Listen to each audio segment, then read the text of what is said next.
আসসালামু আলাইকুম ওয়া রাহমাতুল্লাহি ওয়া বারাকাতুহু।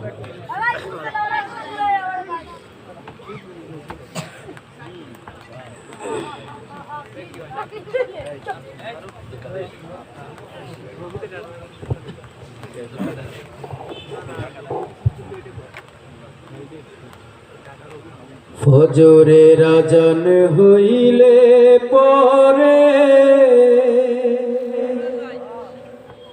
চাষি ভাই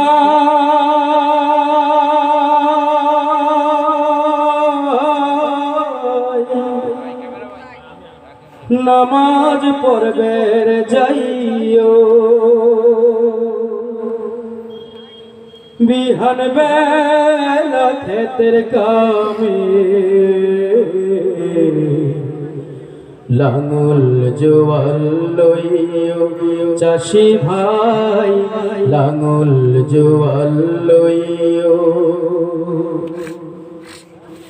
ফজরের আজান হইলে পরে চাষি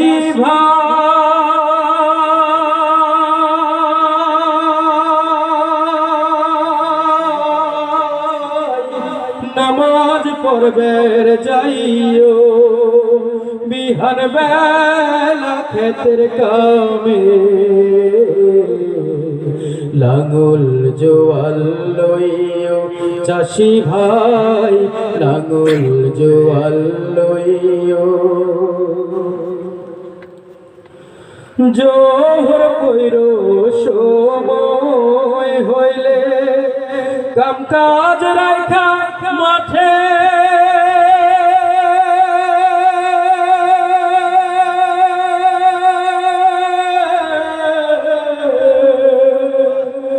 লাঙল জোয়াল গরু বাছুর তুইল তোমার ঘরে।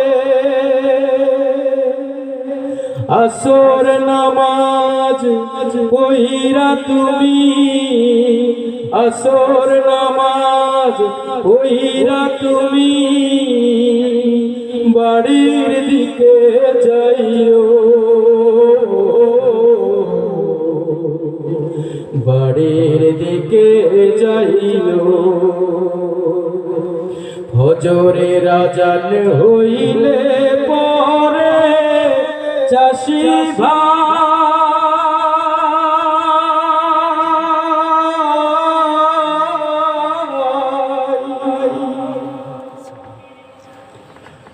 এসব সময় হইলে, এসব সময় মাগরিব পড় সময় হইলে আজান দেওয়ার পরে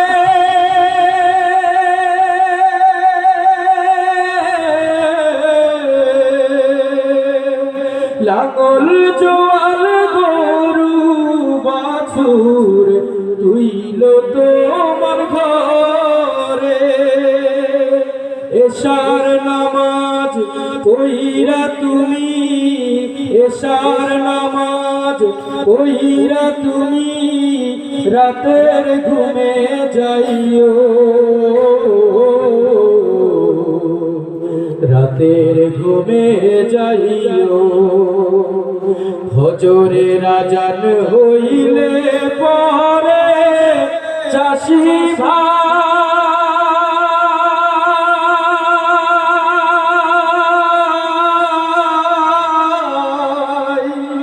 নামাজ পড়বের যাইও, বিহান বেলা ক্ষেতের কামে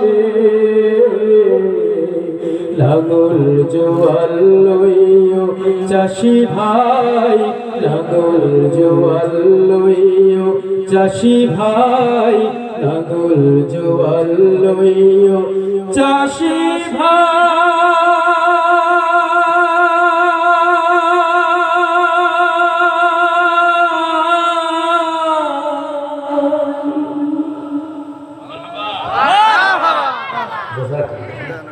মোবাইল দিয়েন, মোবাইল দিয়েন। শিল্পীকে একটু সম্মান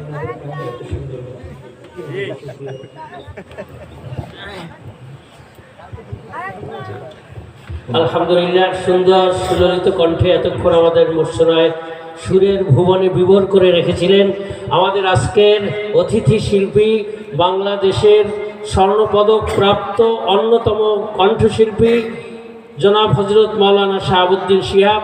শিল্পীর কণ্ঠের এই সুললিত কণ্ঠে সুরের মূর্ছনায় বিভোর হয়ে শিল্পীকে সম্মানিত করছেন আজকের প্রধান আকর্ষণ, প্রধান তাফসিরকারক আল্লামা শায়েখ জামালউদ্দিন সাহেব। 500 টাকা দিয়ে তাকে সম্মানিত করেছেন, 500 টাকা দিয়ে তাকে সম্মানিত করেছেন। মারহাবা। এখন আমাদের মাঝে পবিত্র কোরআনুল কারীমের তাফসির নিয়ে আসছেন আজকের প্রধান আকর্ষণ, প্রধান তাফসিরকারক আলহাজ হজরত মাওলানা আল্লামা শায়েখ জামালউদ্দিন, আলহাজ হজরত মাওলানা আল্লামা শায়েখ জামালউদ্দিন।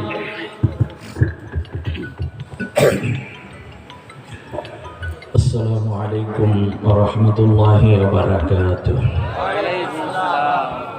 আপনারা কেমন আছেন সবাই?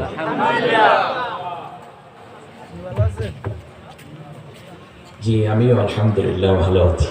অপেক্ষায় ছিলাম কেউ জিজ্ঞেস করেন কি।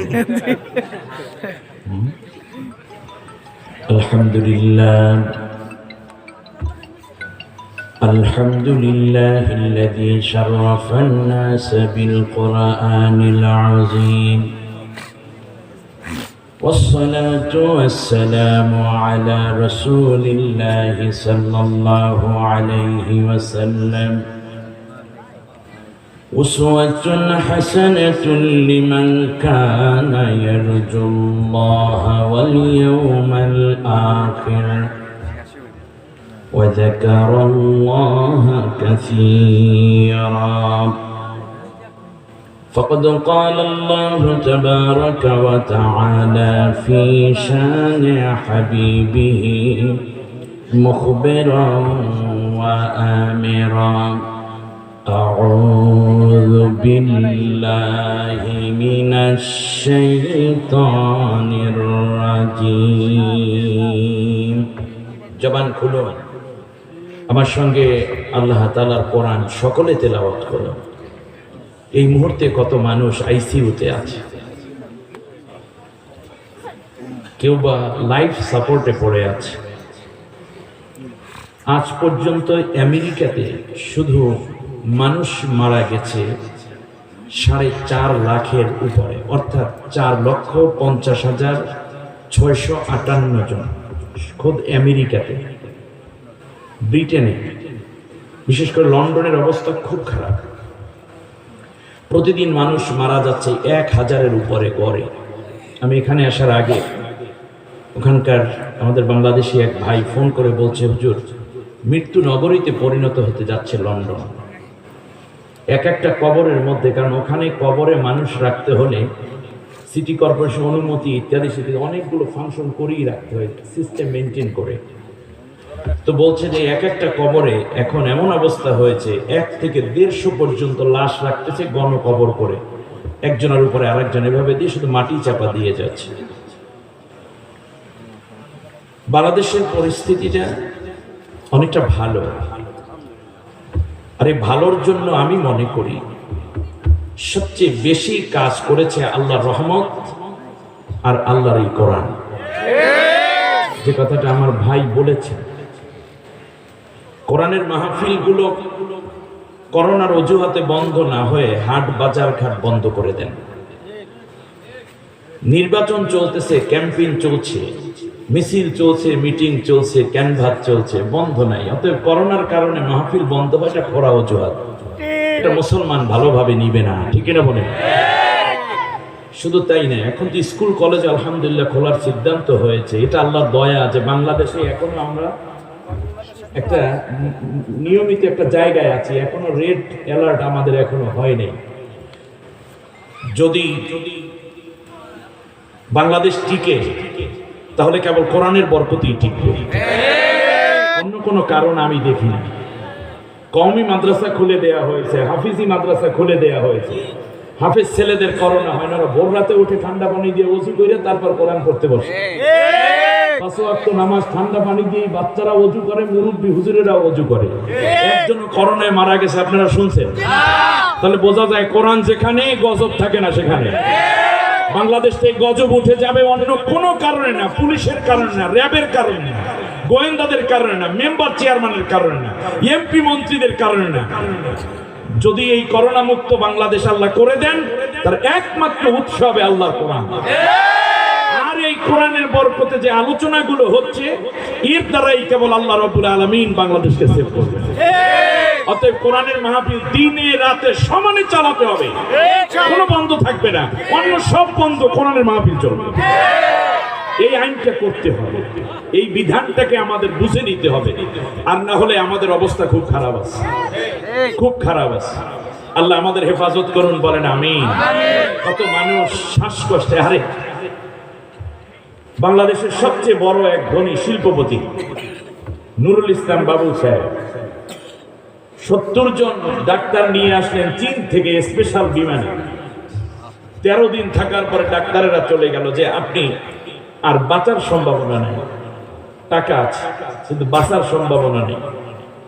চলে গেলেন। তার 3 দিন পরে তার ছেলে দেখতে গেছে বাবাকে, গ্লাসের ভিতর থেকে দেখা যাচ্ছে, শুধুমাত্র আওয়াজ করে তার কথাগুলো বাহির থেকে শোনা যায়, এরকম একটি যন্ত্র বাইরে ফিট করা। বলছে যে আমি আর শ্বাস নিতে পারি না, আমাকে একটু অক্সিজেন দাও, আমার যমুনা গ্রুপ অফ ইন্ডাস্ট্রিজ পুরোটা তাকে লিখে দেবো। যে অক্সিজেন আল্লাহ আমাকে আপনাকে ফ্রি করে দিয়েছেন, সেই অক্সিজেনের কত দাম। বাংলাদেশের অনেক বড় বড় শিল্পপতিরা মারা গেলেন। আকিজ গ্রুপের আব্দুল মোমেন সাহেব মারা গেলেন, আল্লাহ তাদেরকে জান্নাতবাসী করুন। অত্যন্ত ভালো মানুষ ছিলেন মোমেন সাহেব। আপনি খেয়াল করুন, পার্টিস গ্রুপের কি জানো, হাশেম সাহেব, টাকা পয়সা কম ছিল না, চলে গেছে। সাবেক স্বাস্থ্যমন্ত্রী নাসিম সাহেব পৃথিবী থেকে বিদায় হয়ে গেছে। এগুলো সব যারা মরেছেন। এরপরে এস আলম গ্রুপের তাদের ভাইদের একজন মারা গেছেন এই করোনায়, কিন্তু আল্লাহ তাআলা আমাকে আপনাকে এখনো সুস্থ রেখেছেন। সুবহানাল্লাহ বলবেন না? সুবহানাল্লাহ। এজন্য কণ্ঠটা ছেড়ে দেন। যতদিন হায়াত আছে ততদিন আল্লাহর কোরআনের জন্য এই কণ্ঠটাকে কাজে লাগাই দেন, ইনশাআল্লাহ। আল্লাহর জিকিরের জন্য লাগাই দেন, আল্লাহর কোরআনের তিলাওয়াতে লাগাই দেন, আল্লাহর গুণগানের মধ্যে লাগাই দেন। আল্লাহ কবুল করুন, বলেন আমিন। কণ্ঠ ছেড়ে দেন সুপ্রশিত ভাবে আল্লাহর কোরআনের আওয়াজ তুলনা। আউযু বিল্লাহি মিনাশ শাইতানির রাজিম। বিসমিল্লাহির রাহমানির রাহিম। ইন্নাল্লাহা ওয়া মালাইকাতাহু يصلون على النبي يا أيها الذين آمنوا صلوا عليه وسلموا تسليما اللهم صل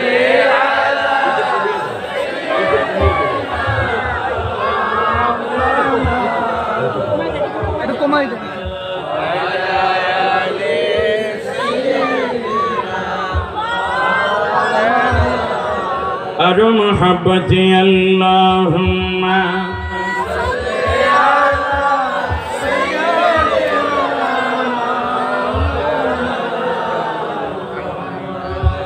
وعلى آل سيدنا এই দুনিয়া পড়ে রবে আমি একদিন থাকবো না, সবাই আমায় ভুলে যাবে নবী, আপনি আমায় ভুলবেন না। আল্লাহুম্মা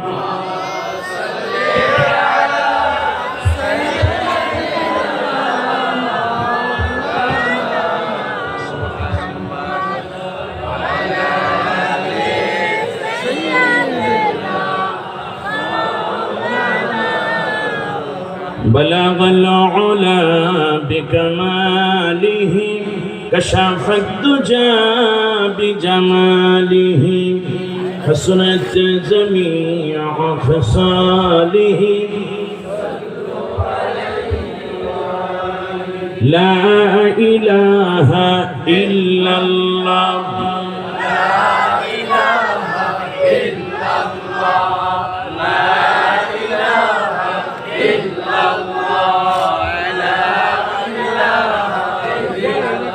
ঝিমঝিম করে গিরি শুনিতে মধুর আর কিছু নহে ওহা জিকির গফুর লা ইলাহা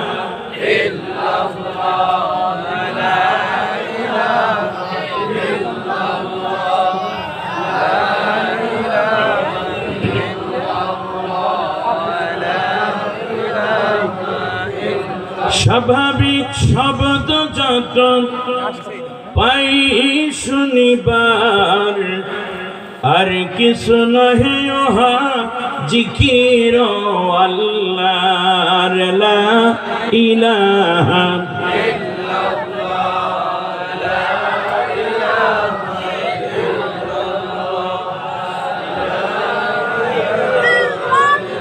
লা ইলাহা ইল্লাল্লাহ মুহাম্মাদুর রাসূলুল্লাহ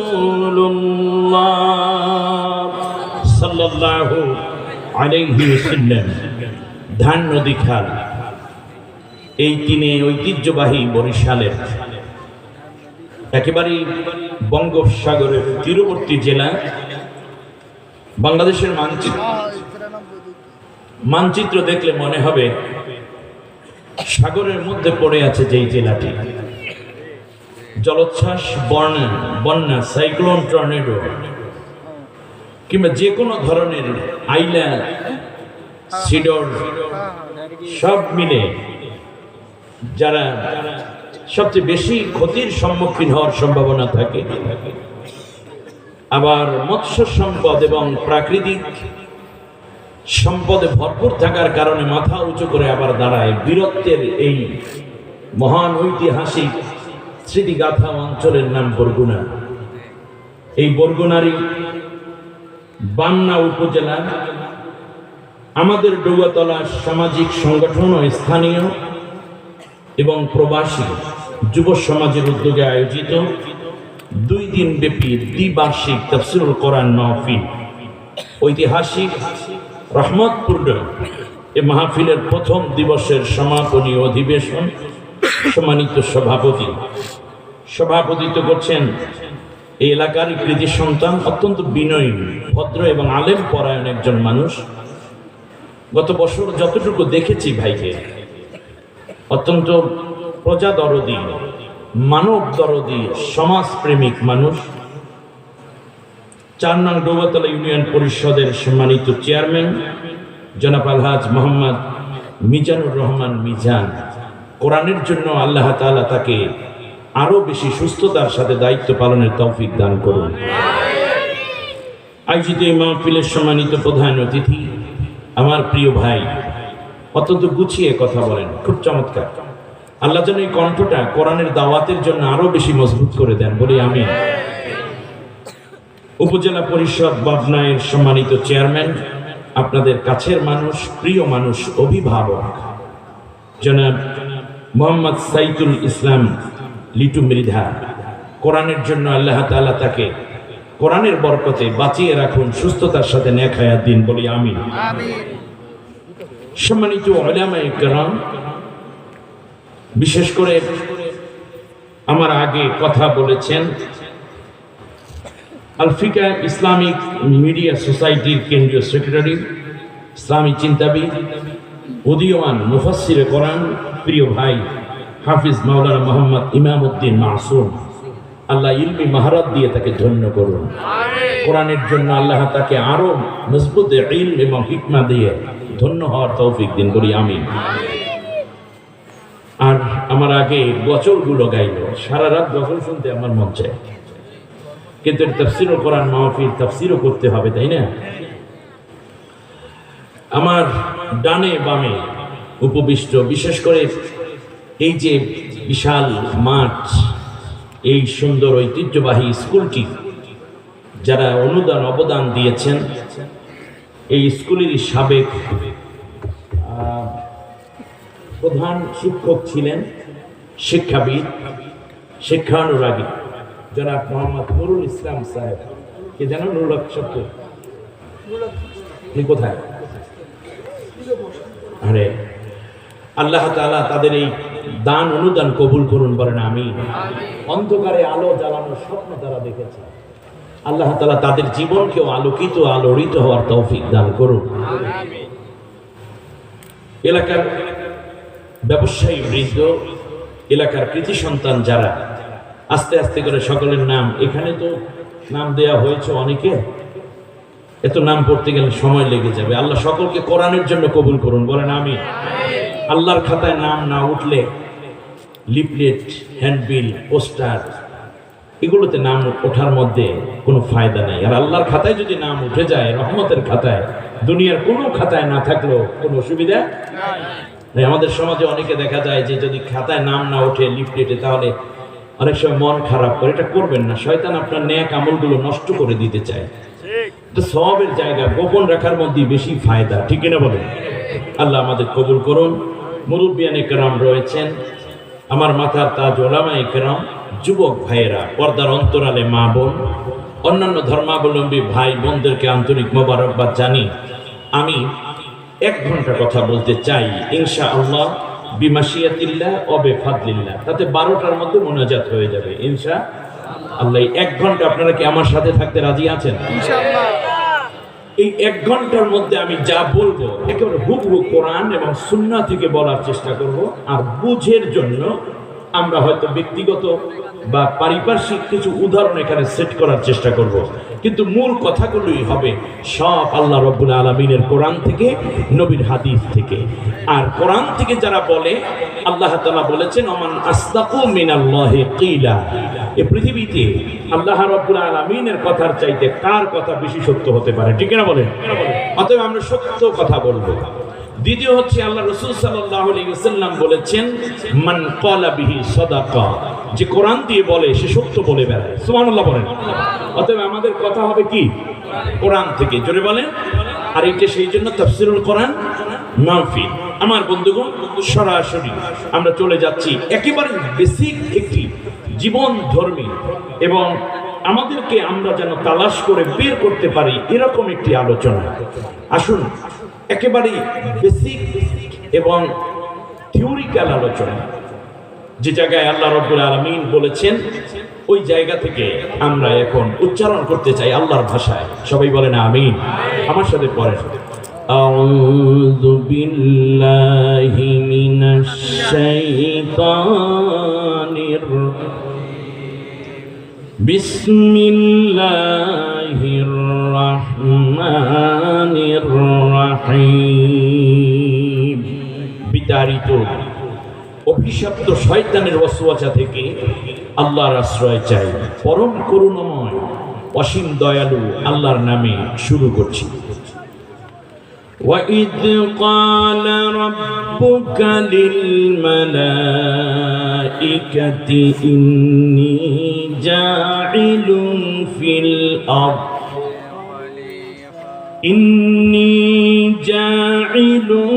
فِي الْأَرْضِ خَلِيفَةً قالوا أتجعل فيها من يفسد فيها ويسفك الدماء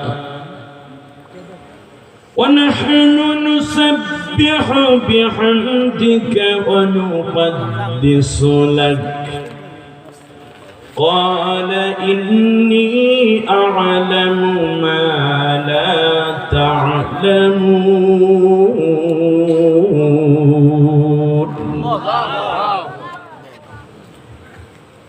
آمنت بالله।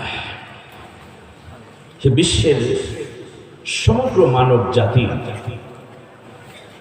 স্মরণ করো একটি ঐতিহাসিক ঘটনা। সেটা ছিল এই যে আমার সমস্ত ফেরেশতাকে একবার আমি জড়ো করে তাদের সামনে একটি অভিব্যক্তি পেশ করলাম। আমি বললাম যে হে রাসূল, তোমার রব ফেরেশতাদের সামনে বললেন আমি জমিনে আমার খলিফা পাঠাতে চাই, আমার প্রতিনিধি পাঠাতে চাই। ফেরেশতারা বলল, হে আল্লাহ, কি দরকার আছে আবার খলিফা পাঠানোর? তারা তো জমিনের বুকে গিয়ে মারামারি করবে, রক্তপাত করবে, খুনাখুনি করবে, সন্ত্রাস করবে, কাটাকাটি করবে, রক্তপাত করবে। আর আমরাই তো তোমার তাসবিহ করছি, প্রশংসা করছি, আমরাই তো তোমার বরত্ব এবং তোমার শ্রেষ্ঠত্ব প্রশংসার সাথে ঘোষণা করছি। আল্লাহ রাব্বুল আলামিন বললেন, আমার ফেরেশতারা, আমি যা জানি তোমরা তা জানো না।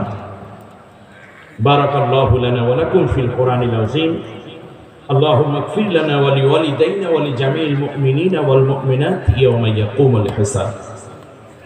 সূরার নাম সূরা বাকারা। বাকারা শব্দের অর্থ হলো গরু। 286টি আয়াত রয়েছে, 40টি আছে রুকু। কোরআনের সর্ববৃহৎ এই সূরাটিতে আল্লাহ রাব্বুল আলামিন বেসিক 9টি বিষয় উল্লেখ করেছেন। তার মধ্য থেকে আমি আপনাদের উদ্দেশ্যে 30 নম্বর আয়াত তিলাওয়াত করেছি। সূরাটি মদিনায় অবতীর্ণ। আলহামদুলিল্লাহ পড়েন। তাফসীর শুনতে হলে আর নড়াচড়াও করা যাবে না। তাফসীর মানে ভিন্ন এক জিনিস। তাফসীর মানে হচ্ছে আপনার চিন্তার জগৎ চুলের আগা থেকে পায়ের তলা পর্যন্ত, মাথা থেকে পায়ের তলা পর্যন্ত পুরোটাই এই মুহূর্তে ছাত্রের মতো বসে যেতে হবে। কাগজ কলম হাতে নেন। আমি সরাসরি কোরআন থেকেই আপনাদেরকে বলার চেষ্টা করব। আমার পকেটের মধ্যে এটার নাম কি? ভালো করে দেখে স্ট্যান্ড গান বললেন না, কলম। কলম। চোখের মধ্যে এটার নাম কি? হাতের মধ্যে এটার নাম কি? এই প্রত্যেকটা জিনিস তৈরির পেছনে এক বা একাধিক উদ্দেশ্য আছে, ঠিক কিনা বলেন? কলমটা তৈরির উদ্দেশ্য কি? যতদিন লেখে ততদিন আমরা এটাকে যত্ন করে রাখি, তাই না? যেদিন লেখা দিবে না সেই দিন আমরা এটাকে কি করব? কোথায়? ডাস্টবিন। চশমা দিয়ে দেখি, কিন্তু যতদিন এটা গ্লাসটা ভালো থাকবে ততদিন দেখা যাবে। এটা যদি এলোমেলো হয়ে যায়, ভেঙে চলে যায়, তখন এটাকে আমরা কি করি? এই পৃথিবীর যত নিয়ামত আছে আমার আপনার সামনে, আমি জ্ঞানীদের জন্য কিছু কথা মেসেজ দিতে চাই। প্রত্যেকটা জিনিস তৈরির পেছনে এক বা একাধিক উদ্দেশ্য আছে। ঠিক তেমনি আমাকে আপনাকে তৈরির জন্য আল্লাহর কোনো উদ্দেশ্য আছে না? এই উদ্দেশ্য আমরা যদি জানতে পারি এবং ওই উদ্দেশ্য বাস্তবায়ন করতে পারি, তাহলে আল্লাহ তাআলা তার রহমতের পকেটে, রহমতের কোলে আমাদেরকে রাখবেন। আর ওই উদ্দেশ্য বাস্তবায়নে যদি আমরা ব্যর্থ হই, উদ্দেশ্য বাস্তবায়ন যদি না করি, তাহলে আল্লাহ তাআলা আমাদেরকে এই কলমের মতো, গ্লাসের মতো, কাপের মতো, ফ্রিজের মতো উদ্দেশ্য বাস্তবায়ন না হলে যেমন সেটাকে ফেলে দেই, ঠিক তেমনই আল্লাহ আমাদেরকে ফেলে দিবেন দুনিয়ায় গজবের মধ্যে, আখিরাতে জাহান্নামের মধ্যে। এই কথা বুঝতে কোনো অসুবিধা হয়েছে কেন? আচ্ছা, দ্বিতীয় প্রশ্ন আমার, কোন জিনিস তৈরি করা হচ্ছে কেন? এটা কি তৈরি করার পরে বলা হয়, নাকি তৈরি করার আগেই যিনি তৈরি করবেন সেই আলোকে যেই জিনিস তৈরি করতে চান সেই জিনিসকে তিনি ডাইস দিয়ে, রূপদান করে, যোগ্যতা দিয়ে তাকে সেই মানের করে তোলেন? এটা কি সৃষ্টির পরে নাকি পরিকল্পনাটা সৃষ্টির আগে হয়? কেন সৃষ্টি করা হচ্ছে? যেমন ধরুন, কলম যে লেখা হবে সেজন্য আগেই কিন্তু পরিকল্পনা নিয়ে এটার ভিতরে একটা নিপ থাকবে, কোন জায়গা দিয়ে ধরবে, পকেটে রাখার জন্য একটা ক্লিপ দরকার, ইত্যাদি সবকিছু কিন্তু আগেই প্ল্যান নিয়ে ডিজাইন করে সেই আলোকে এটাকে তৈরি করা হয়, ঠিক কিনা বলেন? তাহলে বোঝা যায় সৃষ্টির উদ্দেশ্য কি, কোন জিনিস সৃষ্টির উদ্দেশ্য কি এটা সৃষ্টির পরে বলা হয় না, বরং সৃষ্টির আগেই কোন উদ্দেশ্যে কোন জিনিস তৈরি করা হয় তা নির্ধারণ করে তিনি তৈরি করেন যিনি, ঠিক আছে? এখন পৃথিবীতে মানুষ এখনো তৈরি হয়নি, খুব ঠান্ডা মাথায় হতে পারে আপনার জীবনে এটা শ্রাপ পাওয়া একটি আলোচনা, হতে পারে আপনার জীবনের শ্রেষ্ঠ একটি নেয়ামত আজকের এই তাফসীর মাহফিল। শুনুন, আল্লাহ রাব্বুল আলামিন মানুষ তৈরি করবেন, দুনিয়ায় প্রেরণ করবেন, এখনো মানুষ তৈরি করেন নাই। তার আগে ফেরেশতাকে জিজ্ঞেস করলেন যে আমি দুনিয়ায় খলিফা প্রেরণ করতে চাই। তাহলে মানুষ তৈরির উদ্দেশ্য আগেই আল্লাহ বলে রাখলেন কি? খলিফা। তাহলে বলুন তো দেখি, দুনিয়ায় মানুষকে আল্লাহ প্রেরণ করেছে, মানুষও বলেন নাই, বলেছেন খলিফা। তাহলে বলুন তো আমরা কার খলিফা? তাহলে সবাই বলেন, আরো জোরে বলেন, আল্লাহ। খলিফা মানে কি? খলিফা মানে হচ্ছে প্রতিনিধি, ইংলিশে বলে রিপ্রেজেন্টেটিভ, বাংলায় বলে প্রতিনিধি, আরবিতে খলিফা। খলিফা কি জিনিস এক কথায় আমি বুঝাই দিই। যেমন ধরুন আজকের সম্মানিত উপজেলা চেয়ারম্যান এখানে আছেন, আপনারা এমপি মহোদয়কেও দাওয়াত দিয়েছিলেন, কথার কথা বলেন, উনি আসতে পারেন নাই। উপজেলা চেয়ারম্যানকে জানিয়ে দিন যে দেখো আমি তো যেতে পারলাম না, আমার পক্ষ থেকে আপনি এই যে ছেলেরা মাহফিলের আয়োজন করলো এই জন্য আমি মাহফিলে 1 লক্ষ টাকা আমার তরফ থেকে অনুদান দিলাম, আর রাস্তাঘাট যেখানে যা ভাঙ্গাচুরা আছে ওরা 2-3 দিনের মধ্যে ইউনিয়ন কাউন্সিলের চেয়ারম্যানের মাধ্যমে দরখাস্ত করে এগুলো ঠিক করে দেবো, কোনো অসুবিধা নেই। আর আমার শারীরিক অসুস্থতার কারণে আমি আসতে পারলাম না, আগামী বছর থাকার চেষ্টা করব।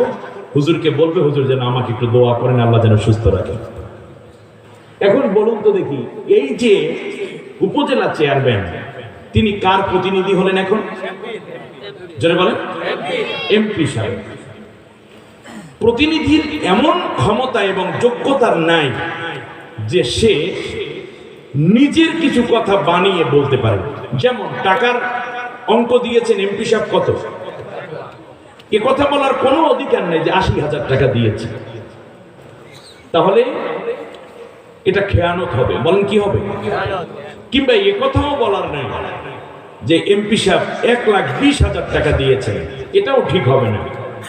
যা আছে হুবহু সেটাই জানিয়ে দেয়া, এটার নামই কি বলেন?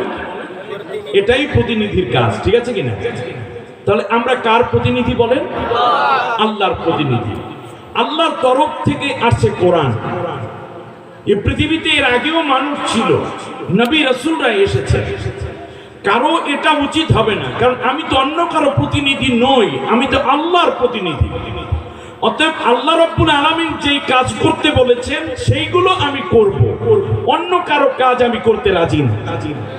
অপরদিকে আল্লাহ রাব্বুল আলামিন যা করতে নিষেধ করেছেন আমি সেগুলোই করব, সেগুলো থেকে আমি পুরোপুরি দূরে থাকবো, সেগুলো আমি মোটেও করব না। অপরদিকে আল্লাহ রাব্বুল আলামিন আমাকে যে দায়িত্ব দিবেন আমি ওই দায়িত্ব পুঙ্খানুপুঙ্খরূপে পালন করব। সেক্ষেত্রে আমার লাভ কিংবা ক্ষতি আমি সেই দিকে তাকাবো না, তাহলেই প্রতিনিধিত্বের দায়িত্ব পালন করা হয়, ঠিক কিনা বলেন? এই কথাগুলো যদি আপনারা বুঝে থাকেন তাহলে আল্লাহ রাব্বুল আলামিন এখনো আদমকে বানায়নি, বানানোর আগেই বললেন আমি দুনিয়ায় কি পাঠাবো? বলেন, খলিফা পাঠাবো। তাহলে এই কথায় আমাদের Joe Biden, Donald Trump, Bush, Barack Obama, সেখান থেকে নিয়ে নরেন্দ্র মোদী সাহেব হয়ে আমার দেশের যত প্রেসিডেন্ট আছে, এর আগে যারা গেছেন কিয়ামত পর্যন্ত যারা হবে, লন্ডন, ফ্রান্স, অস্ট্রেলিয়া, সেখান থেকে নিয়ে মানব কুলে জন্মানো যত মানুষ আছে সব মানুষগুলো প্রকৃত অর্থে কার প্রতিনিধি বলেন? আল্লাহর প্রতিনিধি। জোরে বলেন, কার প্রতিনিধি? এখন এই আল্লাহর প্রতিনিধিত্ব যারা করেন তারা সৃষ্টির উদ্দেশ্য বাস্তবায়ন করেন, আর যারা আল্লাহর প্রতিনিধিত্ব করেন না তারা আল্লাহর সৃষ্টির উদ্দেশ্য বাস্তবায়ন করে না। আল্লাহ রাব্বুল আলামিনের সৃষ্টির উদ্দেশ্য বাস্তবায়ন না করার ক্ষেত্রে দুইটা কাজ আছে। কয়টা? বুঝলে ভালো। খুব মুক্ত আলোচনা এবং জ্ঞানীদের জন্য আমি কিছু কথা রেখে যাচ্ছি। দুইটা কারণে মানুষ খেলাফতের এই দায়িত্ব পালন করতে ব্যর্থ হয়, যেমনটা ফেরেশতারাও আল্লাহর সামনে পেশ করে বলেছিল, ক্বালু আতাজআলু ফীহা মান ইউফসিদু ফীহা ওয়া ইয়াসফিকুদ দিমা। আল্লাহ তাআলা, দুনিয়ায় তুমি প্রতিনিধি কেন পাঠাবে? তারা দুনিয়ায় গিয়ে মারামারি করবে, কাটাকাটি করবে, রক্তপাত করবে, হিংসা বিদ্বেষ ছড়াবে, মিথ্যা মামলা করবে, একে অন্যের বাড়িঘর লুণ্ঠন করবে, ডাকাতি করবে, খুন খারাপি করবে, হত্যাযজ্ঞ করবে, রক্তপাত করবে। তাহলে বোঝা যায় খেলাফতের দায়িত্ব পালনের ক্ষেত্রে এক নম্বর বাধা হয় কি বলেন তো দেখি? মারামারি, কাটাকাটি, হিংসা বিদ্বেষ। দ্বিতীয় যেটা আছে, وَنَحْنُ نُسَبِّحُ بِحَمْدِكَ وَنُقَدِّسُ لَكَ। আল্লাহ তাআলা নতুন করে আবার খলিফা কি বানাবা? বরং আমরাই তো তোমার জিকির আজগার করতেছি, আমরাই তোমার তাসবিহ তাহলিল করতেছি, আমরাই তোমার তাহমিদ করতেছি, আমরাই সুবহানাল্লাহ পড়ছি, আলহামদুলিল্লাহ পড়ছি, আল্লাহু আকবার পড়ছি। ফেরেশতারা এই দুইটা মন্তব্য আল্লাহ রাব্বুল আলামিন ডিনাই করে বলে দিলেন, হে আমার ফেরেশতারা, তোদের সাথে যদিও আমি পরামর্শ করেছি, কিন্তু খলিফা কি জিনিস তোরা তা বুঝিস নাই, অতএব আমি যা জানি তোরা তা জানো না। আল্লাহু আকবার। তো এই পর্যন্ত যা বুঝলাম, তাহলে জমিনে আমরা সবাই কি আল্লাহ খলিফা? খলিফা মানে নিজে আইন রচনা করা, নাকি আল্লাহ যে আইন দিয়েছেন সেইটা বাস্তবায়ন করা? আপনার ইমানের প্রশ্ন এটা, এটা গতানুগতিক কোনো ওয়াজ নয়। আপনি আল্লাহর খলিফা, আল্লাহ বলছেন। মানুষ হচ্ছে আল্লাহর খলিফা। আল্লাহর খলিফা নিজে নিজে আইন রচনা করবে, সংবিধান তৈরি করবে, নাকি আল্লাহ যেটা দিয়েছেন সেইটা বাস্তবায়ন করবে? এই বাস্তবায়ন যারা করে তারা আল্লাহর খলিফা, আর এর বাইরে যারা করে তারা আল্লাহর খলিফা নয়, তারা শয়তানের প্রতিনিধিত্ব করে। এবারে আসুন একটু গোড়ায় আসি। তাহলে এখানে আমরা জানলাম যে খেলাফতের এই দায়িত্ব পালন, ফেরেশতারা বলছে যে ওরা মারামারি করবে, কাটাকাটি। তাহলে বোঝা যায় যারা মারামারি করতেছে, কাটাকাটি করতেছে, খুন খারাপি করছে, জঙ্গিবাদী তৈরি করছে, কিংবা হামলা মামলা করছে, অত্যাচার পীড়ন করছে, তারাও মূলত খলিফার অন্তর্ভুক্ত হতে পারে না। ঠিক তেমনি ফেরেশতারা বলেছিল, আল্লাহ আমরাই তো তোমাকে সিজদা করি, তোমার তাসবিহ করি, তোমার তাহমিদ করি, তোমার জিকির করি। মূল দায়িত্ব বাদ দিয়ে যারা কেবলমাত্র বসে বসে তাসবিহ তাহলিল করে, খেলাফতের দায়িত্ব পালন বাদ দিয়ে তারাও মূলত সৃষ্টির উদ্দেশ্য বাস্তবায়নে ব্যর্থ হয়েছে। আমি ছোট্ট করে একটা উদাহরণ দিই। এক বাবার দুই ছেলে, বড় ছেলের নাম আব্দুর রহিম, ছোট ছেলের নাম আব্দুর রহমান। দুইজনার হাতে সকালবেলা বাবা 500 টাকার দুইটা নোট দিয়েছেন। কত টাকা? 500 টাকার দুইটা নোট দিয়ে বাবা বললেন, যাও বাজারে যাও। আব্দুর রহিম বড় ছেলেকে বললেন যে তুমি বাজারে গিয়ে আমার জন্য একটা ইলিশ মাছ আর একটা তাজা কদু নিয়ে আসবে। কদু চিনেন নাকি? ব্যাস, না লাভ যাই বলে। বাবা টাকা দিয়ে দিয়েছে, প্রয়োজনীয় সওদার কথাও বলে দিয়েছে। ছোট ছেলে আব্দুর রহমানকে ডেকে বললেন, তুমি কাজ করো, আমার এই 500 টাকা নিয়ে যাও, আমার জন্য 400 টাকার মধ্যে একটা লুঙ্গি আর 100 টাকায় একটা গামছা কিনে নিয়ে আসবে। আপনারা শুনতেছেন না মনে হয়? খুব মন দিয়ে কথাটা শুনুন। দুই ছেলে বাজারে গেল। বড় ছেলে বাজারে গিয়ে দেখতেছে মাছওয়ালা আছে, কদু আছে পাশে, মাছ আর সবজির দোকান পাশাপাশি। মাছ একটা কিনেছে, সবজি একটা, কদু একটা তাজা হাতের মধ্যে নিয়েছে, ব্যাগের মধ্যে ভরে হাঁটা শুরু করেছে। তো কদুওয়ালা বলতেছে ভাই টাকা দিয়ে যান না। চুপ, কিসের টাকা? এটা আমার দাদাদের হাট, জানিস? সরকারি দলের লোক, আমি এলাকার নেতা। কদুর আবার টাকা বাড়া, তোর পিঠে টাকা দেবে। আপনাদের এলাকায় নাই তো এরকম মোস্তানওয়ালা? ফার্সিতে খুঁজে দেখলাম মোস্তান অর্থ, মোস্তান তো পাড়া ছাগল। মোস্তান অর্থ কি বলো? ফার্সি বোর্ডে অনেক লোক আছে, এদের চরিত্র পাঠার মতো। যেখানে যাওয়া দরকার না সেখানে যাবে, আর যা করা দরকার না সেটা করার চেষ্টা করবে। আর শরীর থেকে দুর্গন্ধ, চারিত্রিক দুর্গন্ধ, ঠিক কিনা? খাও মুস্তানি করবাতে পাঠাচ্ছে বলল, আমার চেনো? আমার দাদার দেয়া জমিনের হাট এটা। এতদিন কিছু বলি নাই, এইবার ক্ষমতায়। কয় ভাই তোর ক্ষমতা টমতা যাই হোক, কদু হয়েছে 2টা মাত্র কিনছি, এইটা বিক্রি করে আমার চাল নিয়ে বাজার থেকে গিয়ে তারপর রান্না করে খেতে হবে, আমার বাচ্চাগুলা উপাস। চুপ, পরের সময় নিস। ইলিশ মাছ আর মাছ, ভাই টাকা দেন। হ্যাঁ রে মেয়ে, শীতের দিনে একটা ইলিশ মাছ দিয়েছি, আবার টাকা চান। মাছ তো কম বিক্রি করেন নাই, একদিনও তো কোনো চান্দা ফান্দা দিলেন না। ভাই মুস্তানি করিস না, টাকা দিয়ে দেন, 10 টাকা কম দে। কোনো টাকাই দেবে না। তো মাসালাই চিন্তা করলো, ওর একদিন আর আমার একদিন। পাশে দেখে চলা কতগুলো টাব এই মানে উঁচু করে রাখছে। তো চলা যখন হাতে নিয়েছে, কদুওয়ালা চলা একটা হাতে লইছে, জম্মের মতো মায়ের শুরু করছে। তো ও আবার জওয়ান তো কম না, কতক্ষণ কিলাকিলি কইরা ওদেরকেও দিয়েছে, নিজেও খেয়েছে, নাক ভেঙে গেছে, দাঁত পড়ে গেছে, কান ছিঁড়ে গেছে, চোখ উঠে গেছে, হাত ভেঙে গেছে, পা ভেঙে গেছে, শরীরে বিভিন্ন জায়গায় ক্ষত হয়ে গেছে। লোকেরা দৌড়ে দেখলো, হায় হায় ছেলেটা তো মারা যায়, তাড়াতাড়ি হাসপাতালে ভর্তি করেছে। তারপর চিকিৎসা পাতা কইরা মোটামুটি বাড়িতে ফিরতে রাত 12টা, শীতের দিন।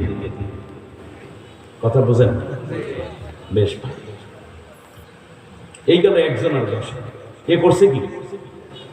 মারামারি করছে, রক্তপাত করছে। কথা বোঝেন নাই বলে বাবা অপেক্ষা করে ছেলে কখন আসবে। আব্দুর রহিম রাত 12টার সময় গিয়ে নক করছে। বাবার প্রশ্ন, আব্দুর রহিম এত দেরিতে আসছো কেন? ঠিক না, আসার কথা ছিল জুহুর ওয়াক্তে, তুমি আসছো রাত 12টায়, দেরি কেন? দ্বিতীয় দেখবে যে মাথায় ব্যান্ডেজ করা, হাতে ব্যান্ডেজ করা, গলার সাথে হাত ঝুলাই নেই। কিরে বাজান কি হইল? আচ্ছা বলেন, বাবা কি তাকে মুস্তানি করতে দেশে পাঠাইছিল এই বাজারে? তার প্রয়োজনীয় টাকা তাও বাবা দিয়ে দিছে। বাজারে সওদা আছে, তুমি যাবে, বাবার হুকুম অনুযায়ী ন্যায্য দামে জিনিস কিনে বাড়িতে চলে আসবে। এটা ছিল তার জন্য নিরাপদ, ঠিক না বলেন? কিন্তু বাবার পকেটের টাকা পকেটে রাইখে দিয়ে নিজে করতে গেছে, মাগনা খাইতে গেছে, মুস্তানি করতে গেছে, ঠিক না বলেন? এজন্য মায়ের খেয়েছে, বাবার হুকুম লঙ্ঘন হয়েছে। আপনারা কি ঠিক কিনা বলেন? ঠিক তেমন আল্লাহ রাব্বুল আলামিন আমাদেরকে দুনিয়ায় পাঠালেন। আল্লাহ রাব্বুল আলামিন আমার ব্যক্তি, পরিবার, সমাজ, রাষ্ট্র, অর্থনীতি, সমাজনীতি, রাজনীতি, শিক্ষানীতি, আন্তর্জাতিক নীতি, জীবন মৃত্যু, বিবাহ শাদী, দোকানপাট, বাজারঘাট, সেখান থেকে নিয়ে ব্যবসা বাণিজ্য, আইন আদালত, সংসদ, সেক্রেটারিয়েট কিভাবে চলবে পুরোটা গাইডলাইন দিয়ে দিলেন আল্লাহ। আবার নবীর মাধ্যমে এটা পুরোপুরি আল্লাহ তাআলা দেখাই দিলেন। কিন্তু আমরা কোরআনের এই বিধান বাদ দিয়া নিজেরা কার্ল মার্কস, লেনিন, মাও জেদুং, ডারউইন, ফ্রয়েড, হেগেলদের নিয়ম নীতি নিয়ে সারা দুনিয়াময় মারামারি শুরু করে দিয়েছি। ওই আব্দুর রহিমের অবস্থা হয়েছে, আল্লাহ তাআলা বাবা পাঠাইয়া দিলেন বাজার করতে, সেই বাজার না কইরা ও যেমন কিলাকিলি করলো, আল্লাহ তাআলা আমাদেরকে বাজারে দুনিয়ায় পাঠাইয়া দিয়া সব কিছু পুরোপুরি করে দিলেন। অথচ আল্লাহটা বাদ দিয়া আমরা নিজেরা কিলাকিলি করছি, সৃষ্টির উদ্দেশ্য বাস্তবায়ন হয় নাই, ঠিক কিনা বলে? এবার খেয়াল করুন, দ্বিতীয় নাম হইলে আব্দুর রহমান নাকি? এই ছেলেটা খুব পরহেজগার, সে আল্লাহ বিল্লাহ ছাড়া কিচ্ছু বোঝে না। উনি আস্তে করে বাজারে ঢুকে ঘুরতেছে আস্তে আস্তে, বুজুর্গ মানুষ তো, বাজারেও গেছে আস্তে আস্তে, গিয়া দেখতেছে যে মসজিদে আজান হয়ে গেছে। তাড়াতাড়ি ওযু করে মসজিদে ঢুকছে। ঢোকার পরে জোহরের আজান, হঠাৎ করে এলান হলো যে বাকি নামাজ বাদ, কিতাবের তালিম আছে এবং দিনই কিছু আলোচনা আছে। সবাই বসেন, বহুত ফায়দা। এটা খারাপ কাজ না ভালো কাজ? অবশ্যই ভালো কাজ। আমি 3 চিল্লার সাথে ছাত্র জীবনে মাইরে দিয়েছি 3টা একসাথে 100 মানে 90 দিন, এরপর 10 দিন ছিলাম আবার কাকরাইতে। যাই হোক, আলহামদুলিল্লাহ আল্লাহ খেদমতটুকু আমাকে করার তৌফিক দিয়েছে। আমিন খুব ভালো কাজ। আমিন আল্লাহ কবুল করুন। তো এই ছেলে লোকটি আব্দুর রহমান বসে আছে, কথাবার্তা শুনলেন। শুনতে শুনতে আলহামদুলিল্লাহ আসর রক্ত প্রায় কাছাকাছি। এমন সময় আবার আজান। চিন্তা করলো মসজিদের মধ্যে থাকার মধ্যেই তো ফায়দা, ঠিকই না? থাকলো মসজিদে থাকার ফায়দাও উনি জানছেন। এরপরে নামাজের পরে শোনা যাচ্ছে যে বলা হচ্ছে যে এক লোক দাঁড়াই বলল, ভাই আমার একমাত্র মেয়ের বিয়ে, বর কনে 2 পক্ষ আমরা চলে আসছি, কেউ একটু বিয়ে শরীক না হয়ে যাবেন না। শেষে বিরিয়ানিও আছে, এরপর ডৌয়াতলার বৃষ্টি, আর ঢাকা থেকে আমার বড় ছেলে 10 কেজি আজোয়া খেজুর নিয়ে আসছে, দয়া করে সবাই একটু তবারক নিয়ে যাবে। এলাকার বড় হুজুর কলমা পড়াবে। কলমা পড়ানোর পরেই ওই পক্ষ আয় ও আয় না, এরকম করতে করতে মাগরিবের আগ মুহূর্তে বিয়ে শাদী হয়ে গেছে। মাগরিবের আজান হলো। আব্দুর রহমান চিন্তা করলো নামাজটা না পড়লে মসজিদ থেকে বের হওয়া ঠিক হবে না। আপনার কথা বুঝতেছেন না? মানে আব্দুর রহমান চমৎকার করে অপেক্ষা করছে। আজান হয়ে গেছে, নামাজের পরে এক লোক সালাম ফেরানোর পরে দাঁড়াই বলো বাকি নামাজ বাদ, হালকায় জিকির এবং সাপ্তাহিক তালিমি চলছে। সবাই বসেন, বহুত ফায়দা হবে। তো ভালো কথা, খুব ভালো কাজ না? বসে গেছে, হালকায় জিকির হইল, কিতাবের মানে সূরা কেরাত, নামাজ ইত্যাদি আমলের তালিম হয়। ইতিমধ্যে এসে আজান দিয়ে বলছে। আজানের নামাজের পরে মুয়াজ্জিন সাহেব বলে, ভাই আপনি খুব আল্লাহর ওলি মানুষ, সেই জুহুর থেকে নিয়ে এখনো পর্যন্ত আপনি বসে আছেন, আসেন চলো উপরে যাবো। 5 বাড়ির খানা আসছে আজকে। ইমাম সাহেব আমরা 2 জন মানুষ এত খানা খেয়ে শেষ করতেও পারবো না। ইমাম আল্লাহর মানে আলেম ওলামাদের খানা কিন্তু কমে নাই, ঠিকই না বলে? সেই দিন নোয়াখালীতে মাহফিল আমার, তো রাত্রে আর মাহফিল করে আমি আসিনি, যেহেতু পরের দিন মাহফিল চট্টগ্রাম। তো সকালবেলা ইমাম সাহেবের এক ছেলের যুবক ছেলে ডাক দেবে, হুজুর শুনছেন? তো কি কয়? হুজুর চালের কেজি 74 টাকা হয়ে গেছে। কয় বেড়াই 174 হইলেও আমার কোনো অসুবিধা নেই, কারণ আমি তো চাল কিনে খাই না, তোদের বাড়ি থেকে না বাতাস, কোনো টেনশন নাই। 5 বাড়ি থেকে খানা আস। এবার মতো জীবনে কম করলাম না, আলহামদুলিল্লাহ খুব বরকতেই খাবার। কোনো বাড়ি থেকে ইলিশ মাছ, কোনো বাড়ি থেকে কদু আর শোল মাছ, কোনো বাড়ি থেকে চিংড়ি মাছের ভর্তা, কোনো বাড়ি থেকে পোলাও, কোনো বাড়ি থেকে গরুর গোশত, কোনো বাড়ি থেকে মুরগির গোশত। হুজুরেরা খায়। এটি আবার কারো কারো খুব কষ্ট লাগছে, এই জন্য কয় আল্লাহ তাগার, ঠিক কিনা? আমরা আবার বলি তাগারি আছে বলেই তো প্লেটে কিছু পড়ে। হুজুরেরা যদি তাগারি হয়, জনগণ কি প্রথমে খাবার যায় কিছু তাগারি তো বসে, তাগারি মানে গামলা বড়। এই তাগারি আছে বলেই তো কিছু প্লেটে পাও, আর না হইলে প্লেট দিয়ে আরেকটা একজন আরেকজন মাথা টাকাইয়ে খালি মাথা ভাঙবি, কিচ্ছু পাই না, ঠিক না? আবার তুই একজনে কয় হুজুরেরাই তো দেশটা খাইব। তাদের কাছে একদিনের বলার পরে আফসোস কইরা লোকটা কয় যে হুজুর কি কমো, হুজুরেরাই দেশটা খাইবে। আমি বললাম হুজুরা পাইলেই না, খাইলে কি? ঠিক না?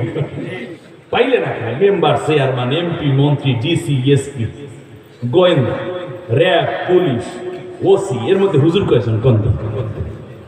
দেশে যে দুর্নীতি হয়, হুজুরা তো পাইলেই না, খাইলো কি? খাইতে খাইতে খাইতে খাইতে এমন অবস্থা হইল, মেম্বার এই করোনার জন্য দেয়া হইল তেল, ডাল, চাল সরকার দিয়েছে, হ্যাঁ, এইগুলো তেল, চাল, ডাল এইগুলো নিয়ে খাড়ের নিচে ঢুকাইছে, কোন হুজুরে ঢুকাইছে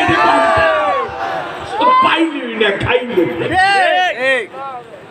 2-1 জন হুজুর সংসদে গেছিল, এমপি টেমপি হয়েছিল, মাইক্রোস্কোপ দিয়ে খুঁজে আলহামদুলিল্লাহ কোনো অন্যায় পায় নাই, ঠিক না? অতএব হুজুরেরা পাইলে আসলে খাইতো না, খাইলে অসুবিধা, আমরা দেন এই জন্য খাই।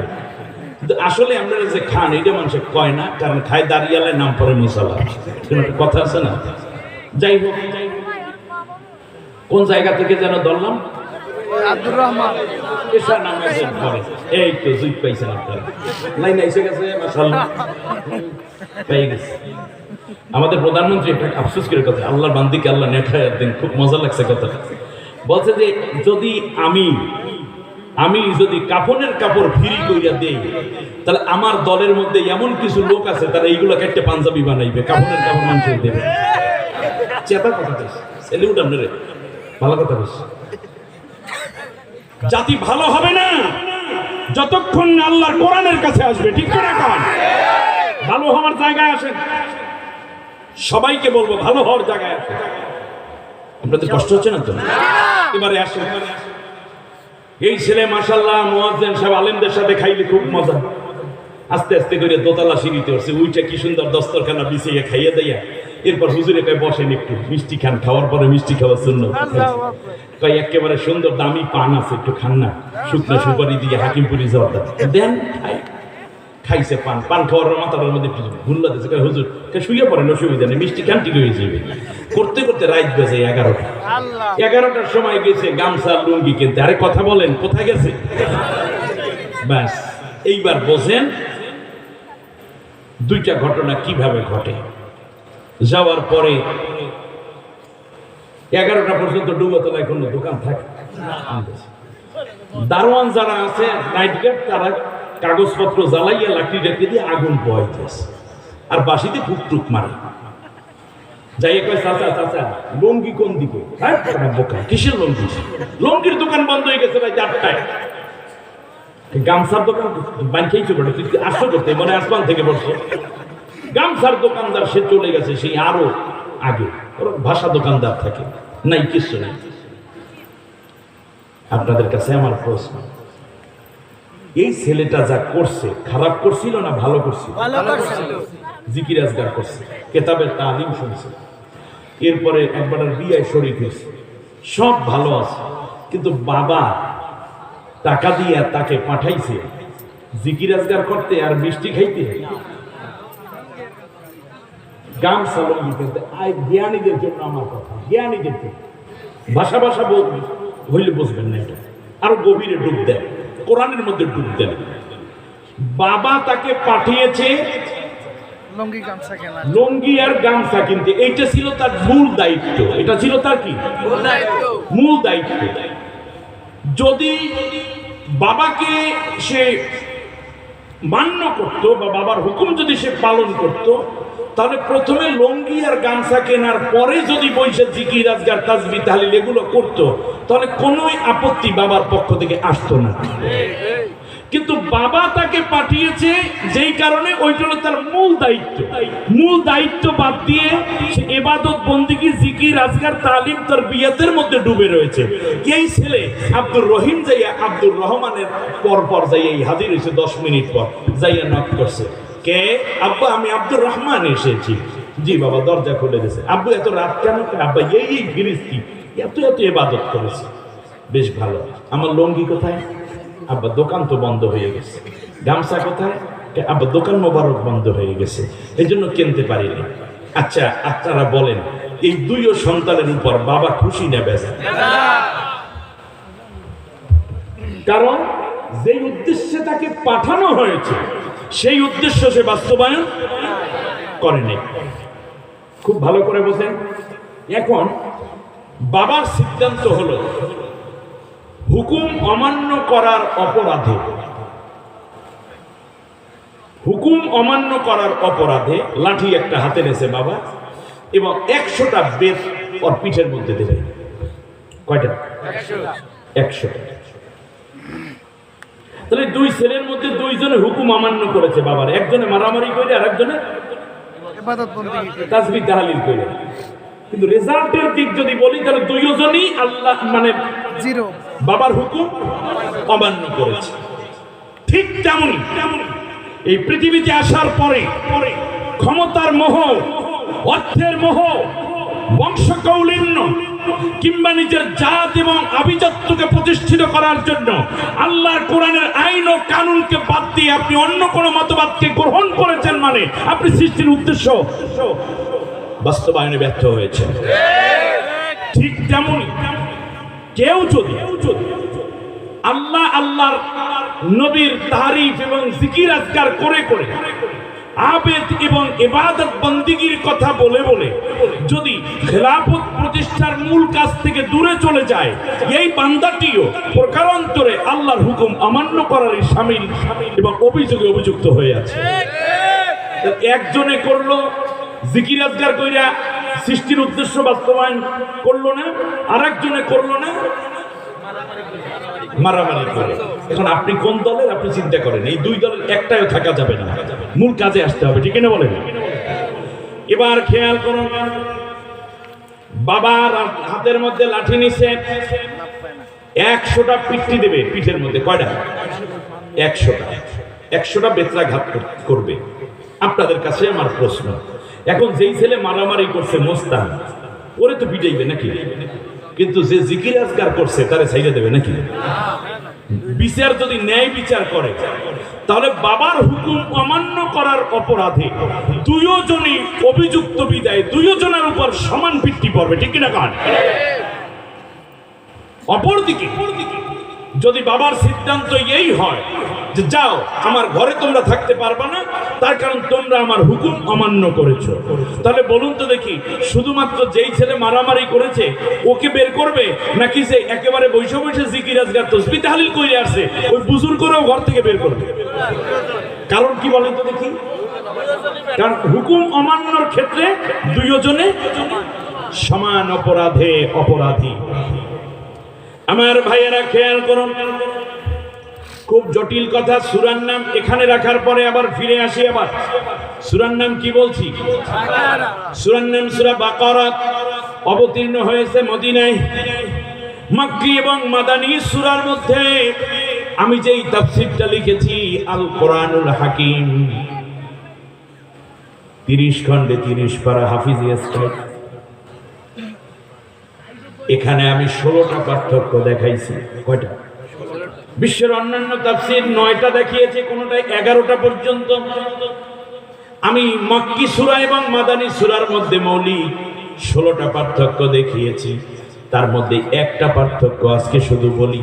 আল্লাহর রাসূল সাল্লাল্লাহু আলাইহি ওয়াসাল্লাম মক্কায় 13টা বছর পর্যন্ত কোরআনের দাওয়াত দিলেন, অথচ এই মক্কার মধ্যে আল্লাহর নবী একটাও মসজিদ বানায় নাই। ডৌয়াতলা বরগুনার ভাইয়েরা, বিশ্লেষণ করার মতো কিছু তথ্য আমি দিচ্ছি আপনাদেরকে। আল্লাহর নবী 13টা বছর মক্কায় থাকলেন। সাহাবীদের মধ্যে অনেক ধনী ছিলেন। আবু বকর রাদিয়াল্লাহু আনহু, ওসমান রাদিয়াল্লাহু আনহুকে তো গণি বলা হয়, মানে হাজার হাজার কোটি টাকার মালিক তিনি। মসজিদ বানানোর কথা বললে স্বর্ণ দিয়া মসজিদ বানাইয়া দিতে পারে এরকম লোক অর্থ দেওয়ার মতো ছিল, ঠিক কিনা বলেন? কিন্তু আল্লাহর নবী একটা মসজিদ মক্কায় বানান নাই। খুব ভালো করে বুঝুন, খুব জ্ঞান দিয়ে নেন কথা।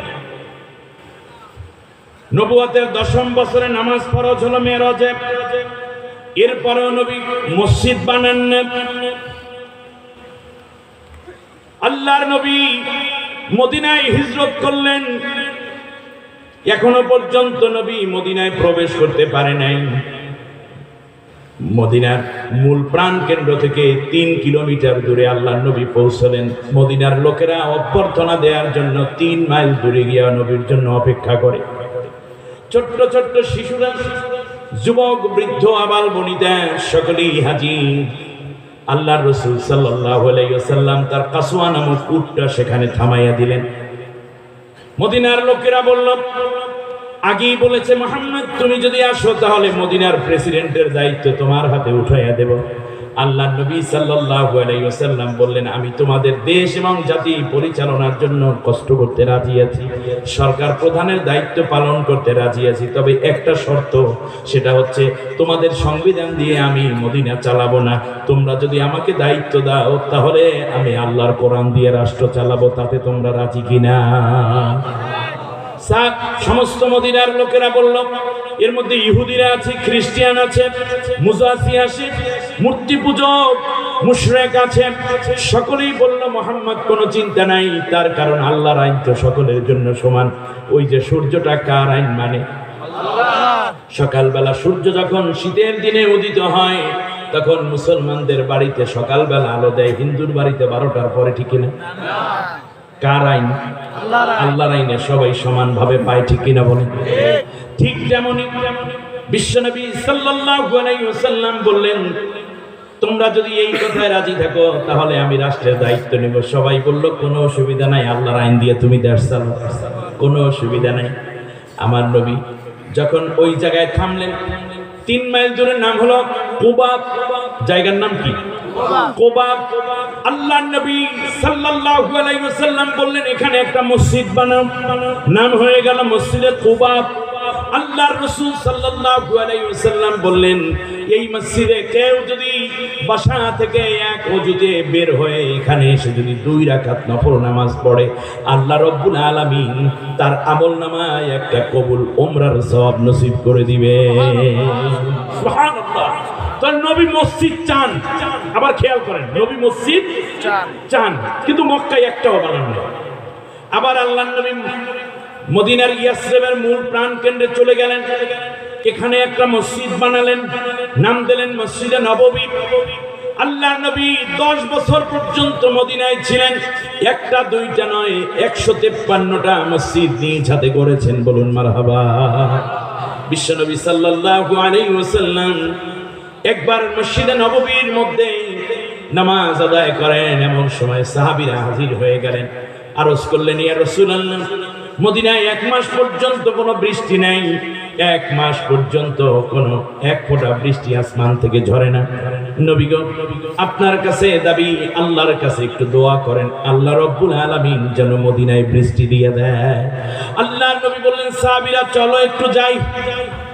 চলে গেলেন আল্লাহর নবী মসজিদে নববী থেকে পশ্চিম এবং দক্ষিণ, পশ্চিম দক্ষিণ কর্নার 0.5 কিলো হবে না, তারও কম। ওই জায়গায় গিয়ে আল্লাহর নবী তার জামা মোবারক উল্টাইয়া পড়লেন, সাহাবীদেরকে বললেন তোমরা জামাটা উল্টা বিলে পড়ো, টুপিটা উল্টে ফেলো। তারপরে আল্লাহর নবী এইভাবে হাত উঁচু করলেন, এভাবে না হয়ে হাতটা উল্টো বিলে আল্লাহর নবী দোয়া করলেন, সালাতুল ইস্তিসকা যেটাকে বলে। সাহাবীদের নিয়ে দোয়া করলেন আল্লাহর নবী, এবং সাহাবীরা বলতেছেন দীর্ঘ হাদিস, মুতাওয়াত্তির হাদিস, হাজার হাজার সাহাবী, শত শত সাহাবীর দোয়া সেদিন একত্রিত হয়ে গেল। আল্লাহর নবী দোয়া করলেন, আল্লাহ তাআলা তুমি এই জমিনে বৃষ্টি দাও, আমাদের বড় কষ্ট হয়। সাহাবীরা বলছেন আল্লাহর নবী হাত উঁচু থেকে মুছতে দেরি হলো, তার আগেই এত বেশি বৃষ্টি হলো, আমরা সবাই ভিজে পুরে বাড়িতে যেতে বাধ্য হয়েছিলাম, সবাই ভিজে গেলাম। একটানা 7 দিন বৃষ্টি, মদিনা ফুলে ফলে সুশোভিত হলো, সবুজ হয়ে উঠলো। উট দুম্বা বকরি ভেড়া গুলোর শরীর আগের মতো তরতাজা হওয়া শুরু হলো। কিন্তু বৃষ্টি বেশি হওয়ার কারণে ঘরের মধ্যে পানি পড়ে, কারো ঘর ছিল খেজুর পাতার ছাউনি। মসজিদে নববীও এত বেশি বড় ছাদ ছিল না, ফ্লোর ভিজে যাচ্ছে। আল্লাহ নবী সাল্লাল্লাহু আলাইহি ওয়াসাল্লামকে সাহাবীরা বললেন, নবী গো একটু দোয়া করেন, আল্লাহ রাব্বুল আলামিন যেন বৃষ্টিটা একটু থামাইয়া দেয়। আল্লাহ নবী বললেন তাহলে আমার সাথে আবার চলো, যেই জায়গায় গিয়ে দোয়া করেছিলাম ওই জায়গায় গিয়ে সুইচটা বন্ধ করাতে হবে। বিশ্বনবী সাল্লাল্লাহু আলাইহি ওয়াসাল্লাম, আবু বকর, ওমর, উসমান, তালহা, জুবাইর, খাব্বাব, খুবাইব, বেলাল, আব্দুর রহমান বিন আওফ সহ আবার চলে গেলেন সেখানে। গিয়ে আল্লাহর নবী দোয়া করলেন, আল্লাহুম্মা লা তামতির আলাইনা ওয়ামতির আলা মা হাওলানা। আল্লাহ তাআলা আমাদের উপরে এখন আর বৃষ্টি দিও না, বরং বিশ্বে যেই যেই জায়গায় মানুষের বৃষ্টি দরকার সেই সেই জনপদে তুমি বৃষ্টি নাজিল করে দাও। কি রাহমাতুল লিল আলামিন। যদি বলতেন আল্লাহ বৃষ্টি দিও না তাহলে আর বৃষ্টি হয় না, কিন্তু দেখুন দোয়াটা কত সুন্দর যে আল্লাহ তুমি আমাদের উপরে এখন বৃষ্টি দিও না, কিন্তু দুনিয়ায় যেই যেই জায়গায় বৃষ্টি দরকার সেই সেই জায়গায় বৃষ্টি দিয়ে দাও। সুবহানাল্লাহ বলেন। বৃষ্টি থেমে গেল। নবীজি বললেন এখানে একটা মসজিদ বানাও, মসজিদের নাম হলো মসজিদে গামামা, মানে মেঘের বৃষ্টি। অনেক হাজী সাহেবান এই মসজিদে যায়, 2 রাকাত নামাজ পড়ে আসে। আমার ভাইরা, তাহলে আল্লাহর নবী মসজিদ চান, কিন্তু মদিনায় মসজিদ বানায়, মক্কায় মসজিদ বানায় না। এবার খেয়াল করুন, আল্লাহর নবী সাল্লাল্লাহু আলাইহি ওয়াসাল্লাম আবার যখন 8ম হিজরিতে মক্কা বিজয় করলেন, রমজান মাসে জুমাবার দিবসে, আল্লাহর নবী মক্কা বিজয়ের পরে 10 দিন মতান্তরে 11 দিন পর্যন্ত মক্কায় অবস্থান করেছিলেন।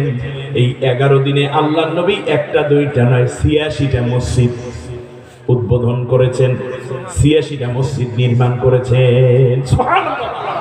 তাহলে বোঝা যায় আল্লাহর নবী মসজিদ পাগল। তাহলে আগে যে মক্কায় ছিলেন, কেন মসজিদ বানাইলেন না?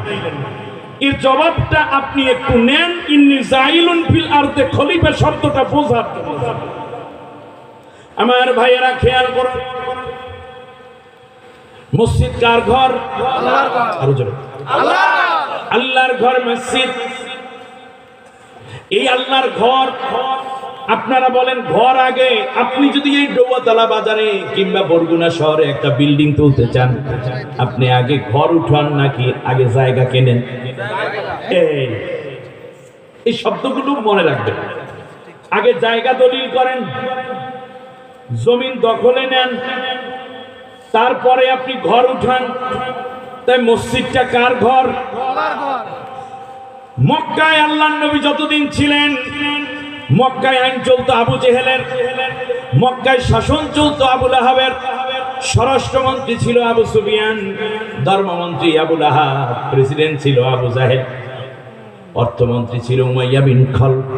রাষ্ট্র চলে আবু জেহেলের সংবিধানে। আল্লাহর নবী ওখানে আল্লাহর নাম বলার কারণে উল্টো বিলে মার খেয়ে দেশ ত্যাগ করতে বাধ্য হয়। সুতরাং এই জায়গায় আল্লাহর ঘর উঠাইয়া কোনো লাভ নাই। তার কারণ জায়গা যদি আগে দখলে না নেওয়া যায়, তার আগে যদি ঘর উঠায়, তাহলে জমিদার আইসা কয়দিন পর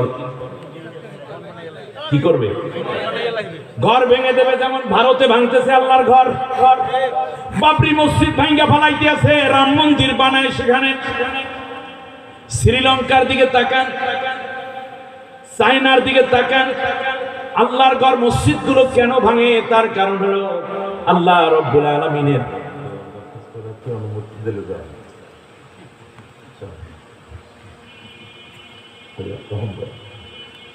ভদ্র মানুষ চলে যাক, পরে প্রশংসা করবো, সামনাসামনি করলো সুবিধা। অত্যন্ত ভদ্র মানুষ। আল্লাহ রহম করুন, বলেন আমিন। আল্লাহ রহমতের চাদর দিয়ে জড়িয়ে রাখুন, বলেন আমিন। আল্লাহ তার খলিফা হিসাবে বাকি জীবন যাপন করার তৌফিক দিন, বলেন আমিন। খেয়াল করুন, আপনাদের কষ্ট হচ্ছে না তো? এবার খেয়াল করুন, তাম দুনিয়া যেখানে মসজিদ ভাঙা হচ্ছে, আপনি চলে যান তুরস্কে, কামাল আতাতুর্ক 1-2টা নয়, সর্বমোট 13,000 মসজিদ তালাবদ্ধ করে রেখেছিল। প্রায় 100 বছর পরে আয়া সাফিয়া থেকে নিয়ে সব মসজিদগুলো এক এক করে সমস্ত তালাগুলো খুলে দিচ্ছে মুসলিম জাতির লিডার। বর্তমান মুসলিম জনতার হৃদয়ের স্পন্দন, মুসলমানদের হৃদয়ের কলিজার টুকরা রজব তাইয়েবের দোকান, ঠিক না বলেন? তাহলে যেখানে আল্লাহ সুবহানাহু ওয়া তাআলার জমিনটা আল্লাহকে দিয়ে দিতে হবে, যেহেতু মক্কা আল্লাহর কোরআনের আইন দিয়ে চলে না, এই কারণে আল্লাহর কর্তৃত্বের মধ্যে এই জমিন ছিল না। আপনারা দেখবেন, আপনি জমিন কিনলে দলিলের শেষ দিকে লেখা থাকে গণপ্রজাতন্ত্রী।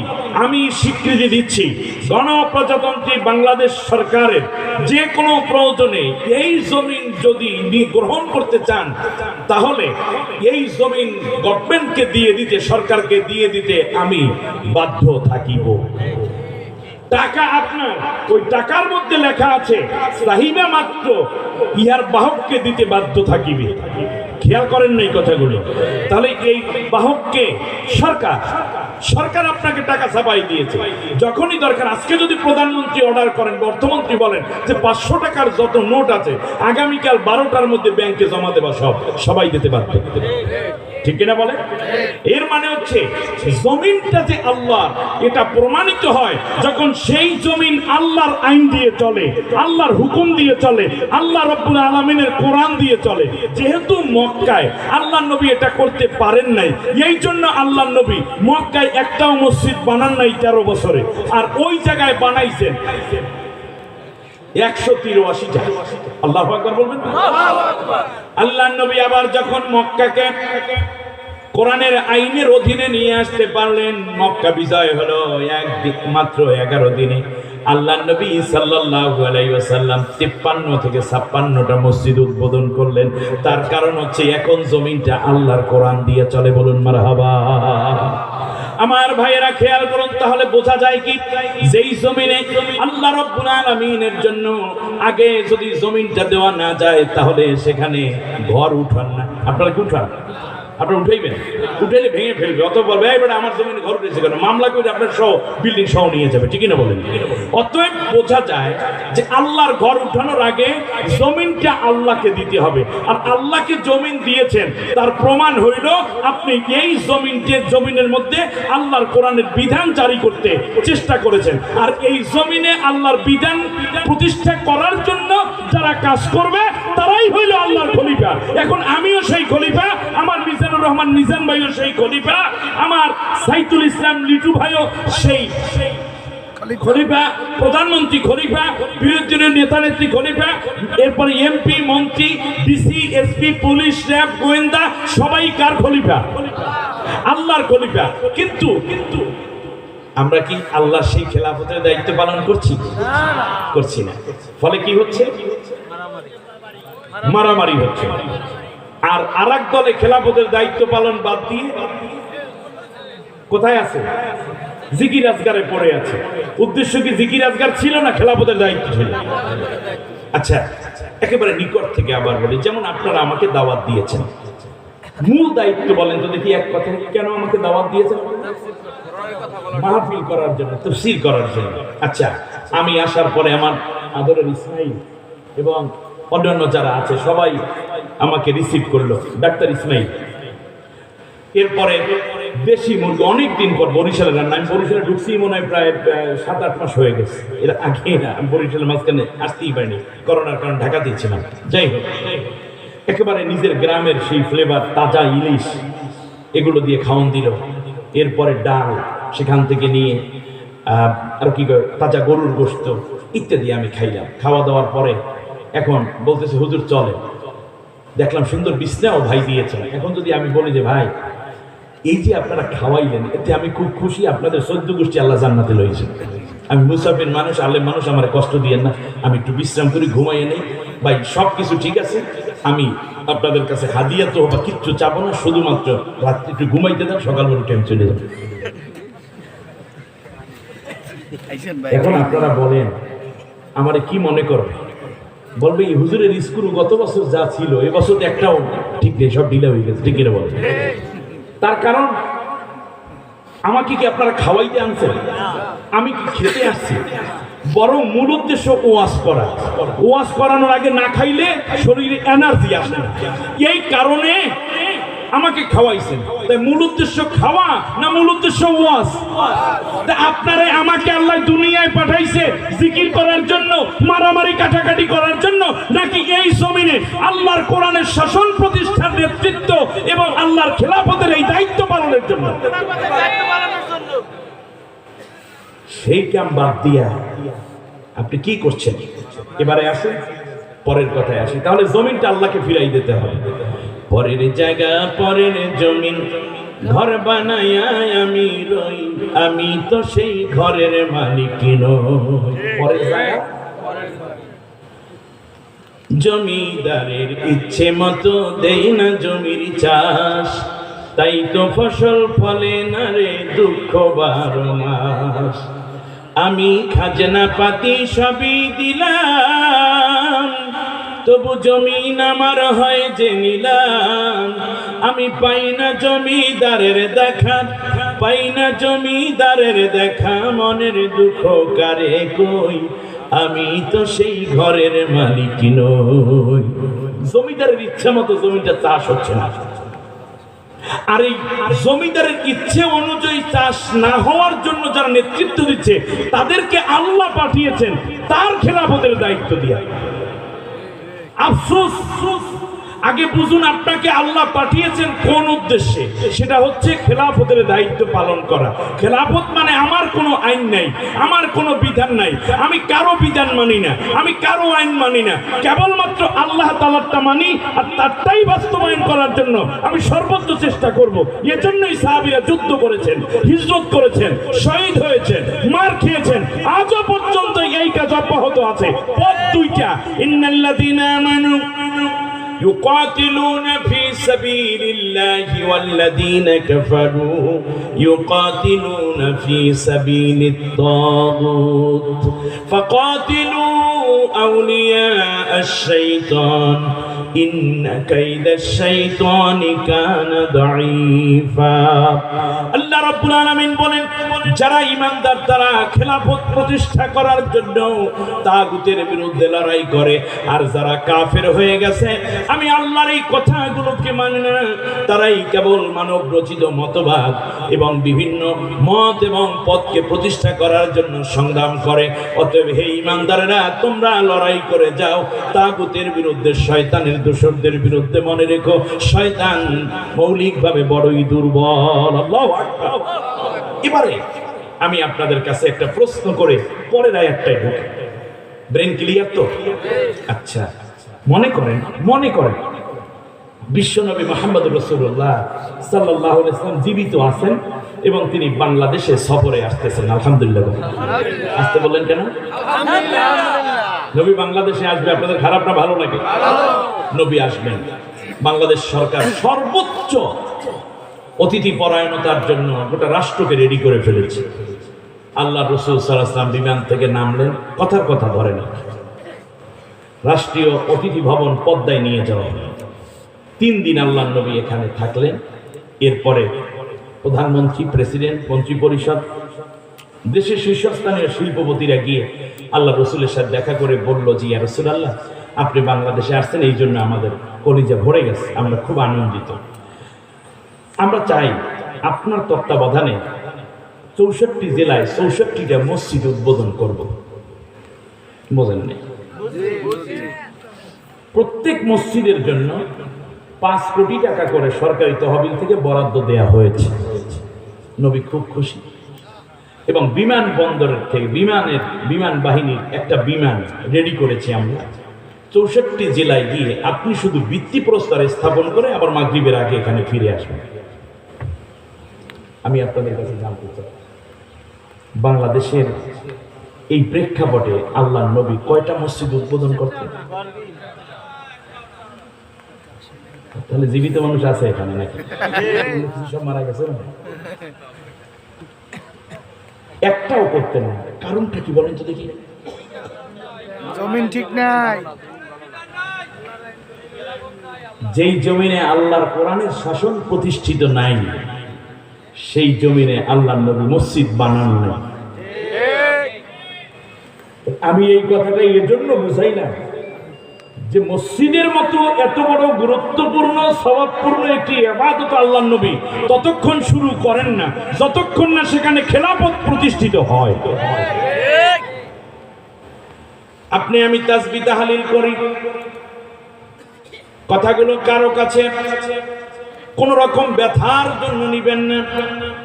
আল্লাহর নবীকে আল্লাহ রাব্বুল আলামিন তাসবিহ পড়ার সূরাটা নাযিল করলেন, ফাসাব্বিহ বিহামদি রাব্বিকা ওয়াস্তাগফির।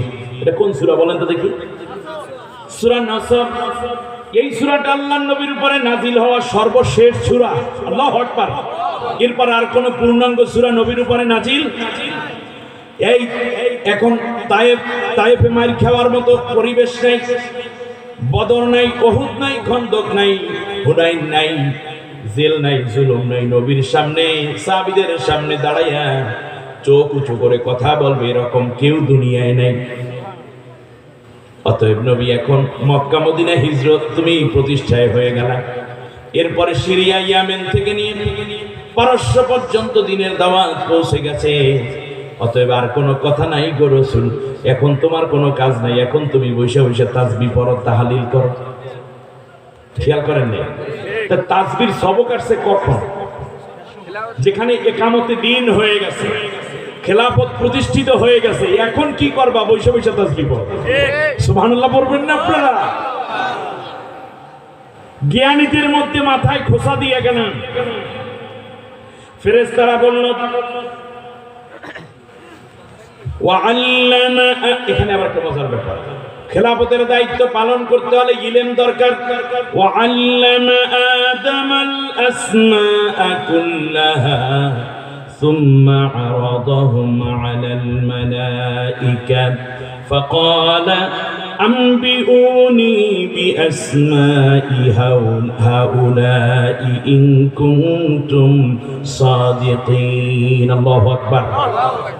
ফেরেশতাদেরকে আল্লাহ রাব্বুল আলামিন এখানে একটা কাজ করলেন।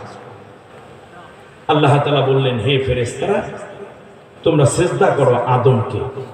সবাই সিজদা করলো, কিন্তু সিজদা করলো না কে? ইবলিস। আমি কেউ বসতে বলবো না, আমি ওই বক্তা না, আমি এমনি এখন মুনাজাত করে দেব।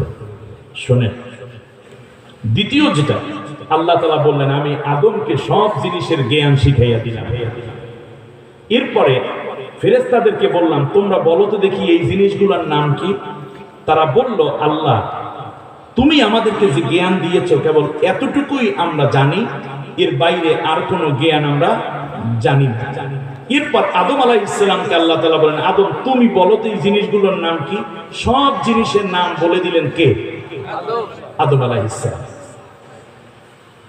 ফেরেশতারা নতুন কোনো জ্ঞান পায় না, আল্লাহ যতটুকু তাসবিহ শিখাইছেন অতটুকুই পারে, ঠিক কিনা বলেন? এখন খেলাফতের দায়িত্ব পালন করতে গেলে আল্লামা আদম আল আসমা, আল্লাহ আদমকে ইলম শিখাই দিয়েছেন, নাম শিখাই দিয়েছেন। সুবহানাল্লাহ। তো আল্লামা আদম মানে আল্লাহ শিখিয়েছেন, তাহলে প্রথম মাদ্রাসা আল্লাহ কায়েম করলেন তার আরশের মধ্যে। ছাত্র হইলেন আদম, শিক্ষক হইলেন আল্লাহ নিজে, আর মাদ্রাসা হইলে আল্লাহর আরশ। সুবহানাল্লাহ পড়বেন না? এই তো আল্লামা আদম আল আসমা তালিম দিলেন আল্লাহ তাআলা। কি শিখাইলেন? বানাবেন খলিফা। গাছের নাম মাছের নাম তো শিখাই লাভ দেয়। মেম্বার কারে করে, চেয়ারম্যান কারে করে, ভোট কারে করে, ঠিক না? ইউনিয়ন কাউন্সিল কারে করে, ন্যায় বিচার কারে করে, সংবিধান কারে করে, রুলস অফ প্রসিডিউর কাকে বলে, এমপি কাকে বলে, আইন কাকে বলে, আদালত কাকে বলে, হুকুম কাকে বলে, ওয়াকিল কাকে বলে, মক্কেল কাকে বলে, র্যাব কাকে বলে, গোয়েন্দা কাকে বলে, বিজিবি কাকে বলে, সেনাবাহিনী কারে কয়, নৌবাহিনী কারে কয়, অর্থাৎ রাষ্ট্র চালাইতে যা লাগে এই জিনিসগুলো আল্লাহ তাআলা আদম আলাইহিস সালামকে শিখিয়ে দিয়েছেন। এইগুলো যখন ফেরেশতার কাছে বলেন, ফেরেশতা বলো দেখি এই জিনিসগুলো কি, তখন তারা বললো, আল্লাহ এই 14 গোষ্ঠীতে এই নাম আমরা শুনি নাই কোনোদিন, আমরা জানি সুবহানাল্লাহ, আলহামদুলিল্লাহ, আল্লাহু আকবার। আমাদের দেশের কিছু বুজুর্গরা আমাদেরকে ফেরেশতা বানাইতে খালি তালিম দেয়, কিন্তু আল্লাহ তাআলা আমাদের দিয়ে ফেরেশতা বানাইতে চান নাই। আল্লাহ বানাতে চেয়েছেন কি? খলিফা। খলিফা হতে লাগে কি? ইলম লাগে কি? যোগ্যতা। এমন কি এই বুজুর্গরা যদি দেখবেন সামাজিকভাবে যদি কোনোদিন কোনো কালা বোতল মার্কায় নির্বাচনে দাঁড়ায়, হুজুরের মুরিদের অভাব নেই, কিন্তু দেখা যায় যে জামানত নষ্ট হওয়ার সম্ভাবনা আছে।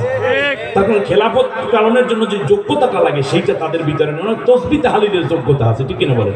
কিন্তু দেশ চালাইতে লাগে খেলাফতের যোগ্যতা, তসবিহ তাহলিল পরে। ওই ছেলের মতো আগে গামছা কেন, তারপরে। কথা বলেন না কেন? এখন খেয়াল করুন, আল্লাহ রাব্বুল আলামিন বললেন, তাহলে কাজ করো, আদম তুমি বলো, ফেরেশতা তোমরা বলো দেখি এই নামগুলো। এখন আপনাদের 3টা প্রশ্ন আছে এখানে।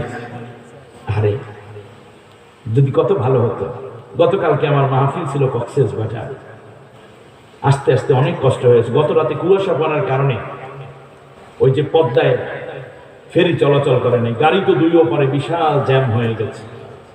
ফলে আমার গাড়ি অনেক সিরিয়াল পেছনে, ফলে পরে একসময় পুলিশকে রিকোয়েস্ট করে ওই ভাই আমাকে আগে উঠাই দিয়ে, আরো আগে আসতে পারলে ভালো হতো, আমাকে ক্ষমা করে দিবেন, ইনশাল্লাহ চেষ্টা করবো আরো আগে কত আসা যায়। কিন্তু যারা আসছে তারা কিছু কথা নিয়ে যায়, একের পর এক প্রশ্নগুলো করি। তাহলে এখানে কি আল্লাহ একটু বেইনসাফ করলেন না? শিখাইছে আদম আলাইহিস সালামকে, নাম শেখান কাকে? আর ফেরেশতাদেরকে বলেন তোমরা এই নামগুলো বলো, আগে না পড়াইয়া না শিখাইয়া কাউকে প্রশ্ন করা এটা কি জায়েজ আছে? তা আল্লাহ তাআলা জিজ্ঞেস করেন কি জুলুম হয়ে গেছে এটা? আল্লাহ কি জুলুম করেন? এখন বোঝেন তিন কারণে আল্লাহ রাব্বুল আলামিন ফেরেশতাদেরকে ওই শিক্ষা দেন নাই যেই শিক্ষা আদমকে দিয়ে আল্লাহ প্রশ্ন করেছেন। সেটা কি? এক নম্বর প্রশ্ন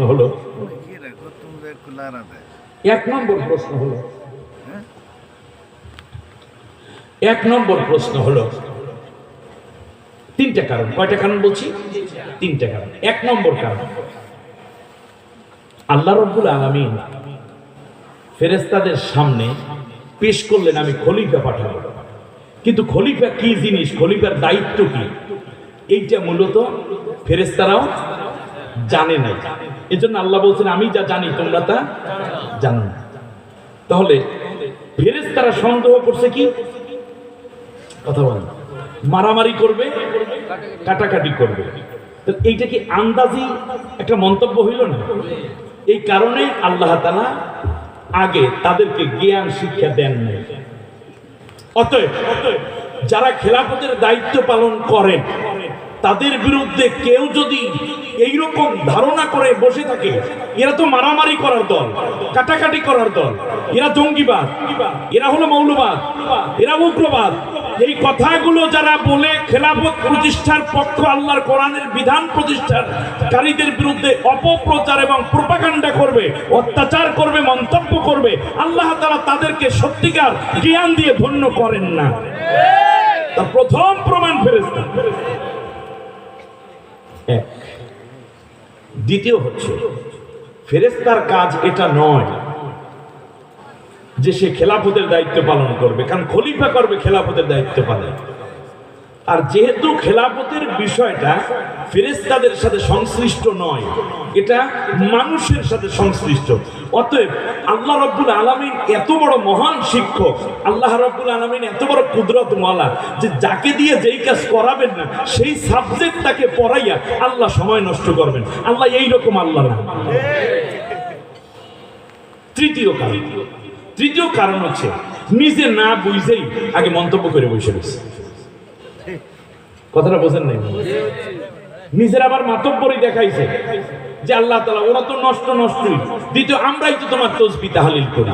অতএব কেউ যদি খেলাফতের দায়িত্ব পালনের অনুভূতি না বুঝে শুধুমাত্র নিজে 80 রাকাত নামাজ পড়ে প্রত্যেকদিন, 22 বছর ধরে কোরআন খতম করে 13 বার, এই কথাগুলো বলে যদি কেউ কখনো নিজেকে এভাবে পেশ করতে চায়, খেলাফতের দায়িত্ব পালন মৌলিক বেসিক দায়িত্ব থেকে বাইরে চলে যায়, আল্লাহ রাব্বুল আলামিন তাদেরকেও ইসলামের মৌলিক জ্ঞান শিক্ষা দেন না। এই বিষয়গুলো আমাদের বোঝা দরকার। এখন আপনি চিন্তা করতে পারেন আপনি এই দলের মধ্যে আছেন কিনা, আপনার এখনই শুধরে নেওয়া দরকার। আল্লাহ রাব্বুল আলামিন 3 কারণে বন্ধ করে দিলেন। এখন আল্লাহ তাআলা বললেন তুমি কাজ করো, এই যে তাসবিহ তাহলিলের গোষ্ঠীরা, ফেরেশতারা, তোমরা সবাই এখন আদমের সিজদা করো। সুবহানাল্লাহ বলবেন না? কারণ আদমের মর্যাদা হলো তিনি আল্লাহর খলিফা। তার খলিফার মর্যাদা বেশি না ফেরেশতার মর্যাদা বেশি? আরে জোরে বলেন না। তাসবিহ তাহলিল করে যারা তাদের মর্যাদা বেশি হয় নাকি খেলাফতের দায়িত্ব যারা পালন করে তাদের মর্যাদা বেশি হয়? আল্লাহ রাব্বুল আলামিন যখন এই কথা বললেন সবাই সিজদা করলো, ফাসাজাদু মালাইকা, সব ফেরেশতারা সিজদা করলো। বলুন মারহাবা।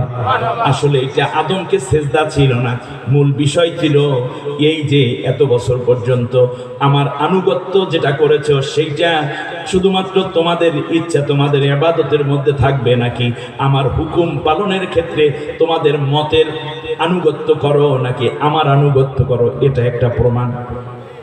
নামাজ পড়ে ফেরেশতারা, জিকির করে ফেরেশতারা, রোজা রাখে ফেরেশতারা, তাসবিহ করে ফেরেশতারা। ঠিক তেমনি আমাদের দেশের মধ্যেও আমরা অনেকে নামাজ পড়ি, রোজা রাখি, তাসবিহ করি, নফল পড়ি, তাহাজ্জুদ পড়ি, কিন্তু আল্লাহর হুকুম সিজদা করো আদমকে, এইটা ছিল আল্লাহর স্পেশাল একটা হুকুম। আদমকে হয়তো কিবলা বানানো হয়েছে, এই হুকুম পালনের ক্ষেত্রে তোমাদের মতামত কি? আমি সুবহানাল্লাহ আলহামদুলিল্লাহ বললে, যেমন মনে করেন কোন ব্যক্তি তার বাবা মানে বাবার খুব অনুগত, হঠাৎ করে বাবা 2-3 বাবা বলছে এই গরু বাঁধতে নিয়ে, গরু বাঁধতে যায় নাই, ঘাস কাইটে নিয়ে আসো, হুকুম শোনে নাই। তো বাবা এত বেশি রাগ হয়ে গেছে, তারপরে বলছে তোর বাদ দেবো না, 2টা পিটি দিয়েছে পিঠের মধ্যে করস। এখন জুহুর ওয়াক্ত হয়ে গেছে, ফজর ওই ছেলে পরে নেই, রাত্রে মাইটে খাওয়ার পরে। তো বাবার হুকুম হইল যে তোর একটারও ঘরে থাকতে দেবো না, তোর একবেলা ভাত আমি দেবো না। এখন যাইয়া বাবাই দেখে নামাজ পড়তেছে, নামাজ পড়ার পর মুরব্বী মানুষ একটু একামতের মাঝখানে অপেক্ষা করছে।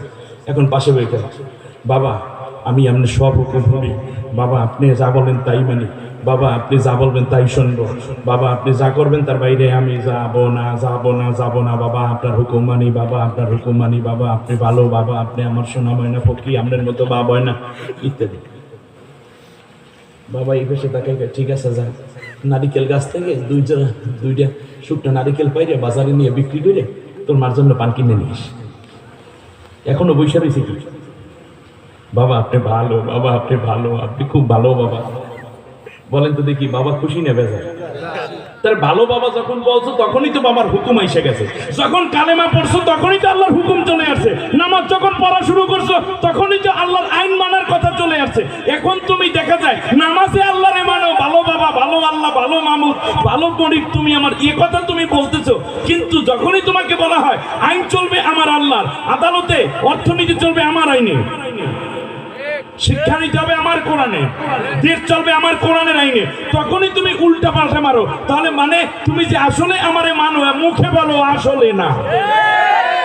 এত বছর খালি একসাথে আমি আল্লাহর সিজদা করছো, রুকু করছো, তাসবিহ করছো, আসলে করছো কিনা, এই জন্য আল্লাহ তাআলা একটা টেস্ট নিচ্ছে। ঠিক আছে আদমের একটু সিজদা করো দেখি। আদমের সিজদা মূল ছিল না, হুকুমটা ছিল কার? আল্লাহ। সব ফেরেশতারা সিজদা করলো 70 লক্ষ বছর পর্যন্ত। কয় বছর? 70 দিন, 70 বছর, 70 মাস, 700 বছর, 70 লক্ষ বছর। আগে মনে রাখেন শব্দটা, 70 লক্ষ বছর পর্যন্ত আল্লাহ রাব্বুল আলামিনের ইবাদত করলো, এক বিন্দু ঘুমায় নাই, এক কণা খাবার গ্রহণ করে নাই, একটা সেকেন্ড পর্যন্ত বাথরুমে যায় নাই, একটানা 70 লক্ষ বছর পর্যন্ত তাসবিহ তাহলিল করে করে কোন কোন রিওয়ায়েতে আসছে একেবারেই সে ফেরেশতাদের সর্দার হয়ে গেল। কাদের সর্দার? ফেরেশতাদের সর্দার। এমন সময় এই ফেরেশতাটা, এই ইবলিস, নাম কি বলেন? ইবলিস। ইবলিস আদম আলাইহিস সালামকে সিজদা করলো না। আল্লাহ রাব্বুল আলামিন বললেন, মা মানাআকা আল্লা তাসজুদা ইয আমারতুক, কে তোমাকে সিজদা করতে নিষেধ করলো, কেন তুমি সিজদা করলে না? সে বলল, আনা খায়রুম মিনহু, আমি তার চাইতে উত্তম। এর মানে হলো আল্লাহ তুমি যা হুকুম করেছো ওই হুকুমটা আমি মানতে বাধ্য না। খেয়াল করুন, আল্লাহ রাব্বুল আলামিন বলেন, উখরুজ মিনহা, এখান থেকে বের হয়ে যাও, মাজমুমান মাহজুরা, লাঞ্ছিত অপমানিত অবস্থায় এখান থেকে বের হয়ে যাও। কত লক্ষ বছর পরে? এই 70 লক্ষ বছর কোন গুনাহ করেছে? কার ইবাদত করলো? জিকির করলো কার? তাসবিহ করলো কার? তাহলে এই ইবলিস এই ইবলিস শয়তান হয়ে গেল আল্লাহর কয়টা হুকুম অমান্য করার কারণে? একটা মাত্র হুকুম। কিন্তু একটু বিষয় আমি শুধু পার্থক্য করি, ইবলিস তো আল্লাহর হুকুম অমান্য কইরা অন্য কাউকে সিজদা করে নাই, করেছে? করে না। কিংবা সে একথাও বলে নাই আল্লাহ তোমার এই হুকুম আমি অমান্য করলাম, এটাও বলেন। শুধুমাত্র সে বিরত থেকেছে। কি করেছে বলেন?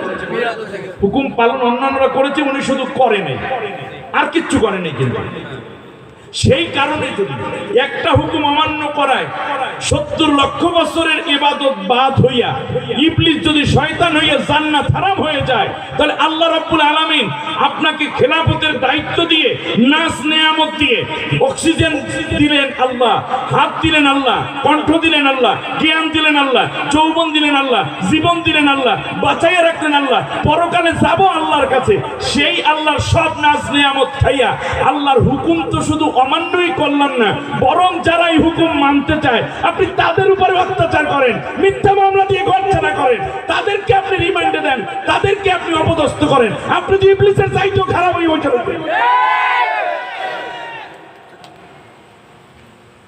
ইবলিস তো আল্লাহর আইনের বিরুদ্ধে অন্য কাউকে আইন দাঁড় করায় না, আল্লাহর হুকুমের বিপরীতে অন্য কোনো হুকুম দাঁড় করায় নেই। কিন্তু আপনি আল্লাহর খলিফা হইয়া আল্লাহটা নামাই না অন্যেরটার খেলাফতের দায়িত্ব পালন করতেছেন, প্রতিনিধিত্ব করতেছেন, এর চেয়ে বড় জঘন্য গুনাহ পৃথিবীতে আর হতে পারে না। আল্লাহ রাব্বুল আলামিন বললেন, শোনো, এমনি করি আমি আল্লাহ সুবহানাহু ওয়া তাআলা আদমকে শ্রেষ্ঠত্বের জায়গায় দিয়ে দিলাম, আর খেলাফতের দায়িত্ব পালনের উপযুক্ত করার জন্য তার স্ত্রীকে বানাইলাম। সুবহানাল্লাহ। এখান থেকে ঘটনার ভিন্ন মোড় নিবে। আদম আলাইহিস সালামকে আল্লাহ রাব্বুল আলামিন এখানে 1 মিনিট বলে আমি মুনাজাতে চলে যাচ্ছি। আদম আলাইহিস সালামকে আল্লাহ তৈরি করেছিলেন, এদিকে তাকান, মাটির উপরি ভাগ থেকে, তাই না? মাটির উপরি ভাগ থেকে ফেরেশতারা আসছে, আজরাইল আলাইহিস সালাম মাটি নিতে পেরেছে। এক মুষ্টি মাটি দিয়ে আল্লাহর হুকুমে তৈরি হলো কে? আদম আলাইহিস সালাম। আর হাওয়া আলাইহিস সালামকে আল্লাহ তৈরি করেছেন বাম পাজরের হাত থেকে, ঠিক কিনা বলেন? দুইজন তৈরি হলো। আমি শুধু তৈরির কাইফিয়াতটা বলি একটু। দেখুন, মাটির উপরি ভাগ থেকে পুরুষ তৈরি হলো, কুয়াশা পড়ে মাটির উপরি ভাগে, ঠিক না? মানুষ চলাচল করে মাটির উপরি ভাগে, মাটির উপরি ভাগে লাঙ্গল জোয়াল দিয়ে চাষ করা হয়। এই মাটি দিয়ে যেহেতু পুরুষ তৈরি, এই জন্য তার শরীরে শীত বেশি সয়, গরম বেশি সয়, চৈত্র মাসেও রিক্সারা চালাইতে পারে, হাল চাষ করতে পারে, পরিশ্রম তার সয় বেশি। আর নারীকে আল্লাহ তাআলা তৈরি করলেন বাম পাজরের হাত থেকে। 7টা স্তর আছে এখানে। প্রথমে চামড়াটাই 4টা স্তর মিলে হয় চামড়া পুরো। প্রথমে একটা আবরণী পশম যেটার ভিতরে থাকে, এরপরেই হলো একটা সাদা স্তর, তারপরে হলো পানির স্তর, তারপরে গোশতের স্তর, তারপরে আবার একটা সাদা স্তর, তারপরে গোশতের স্তর আরেকটা, তারপরে আবার গ্লিসারিন জাতীয় উপাদান, তারপর একটা ফ্যাসা, তারপর হলো হাড্ডি। তাহলে আদম আলাইহিস সালামকে আল্লাহ তৈরি করেছেন, হাওয়াকে তৈরি করেছেন একটা পর্দার 7 স্তর পর্দার ভিতরের জিনিস দিয়ে, ঠিক কিনা বলেন? তাহলে ভিতর থেকে তৈরি হয়েছে, পর্দার ভিতর থেকে নারী তৈরি হয়েছে। এর জন্য নারী হল আওরা, মাথা থেকে পায়ের পাতা পর্যন্ত পুরোটাই তাদের সতর। আর পুরুষ যেহেতু একটু খোলামেলা জিনিস থেকে তৈরি হয়েছে, এর জন্য নাভি থেকে হাঁটু পর্যন্ত তার সতর।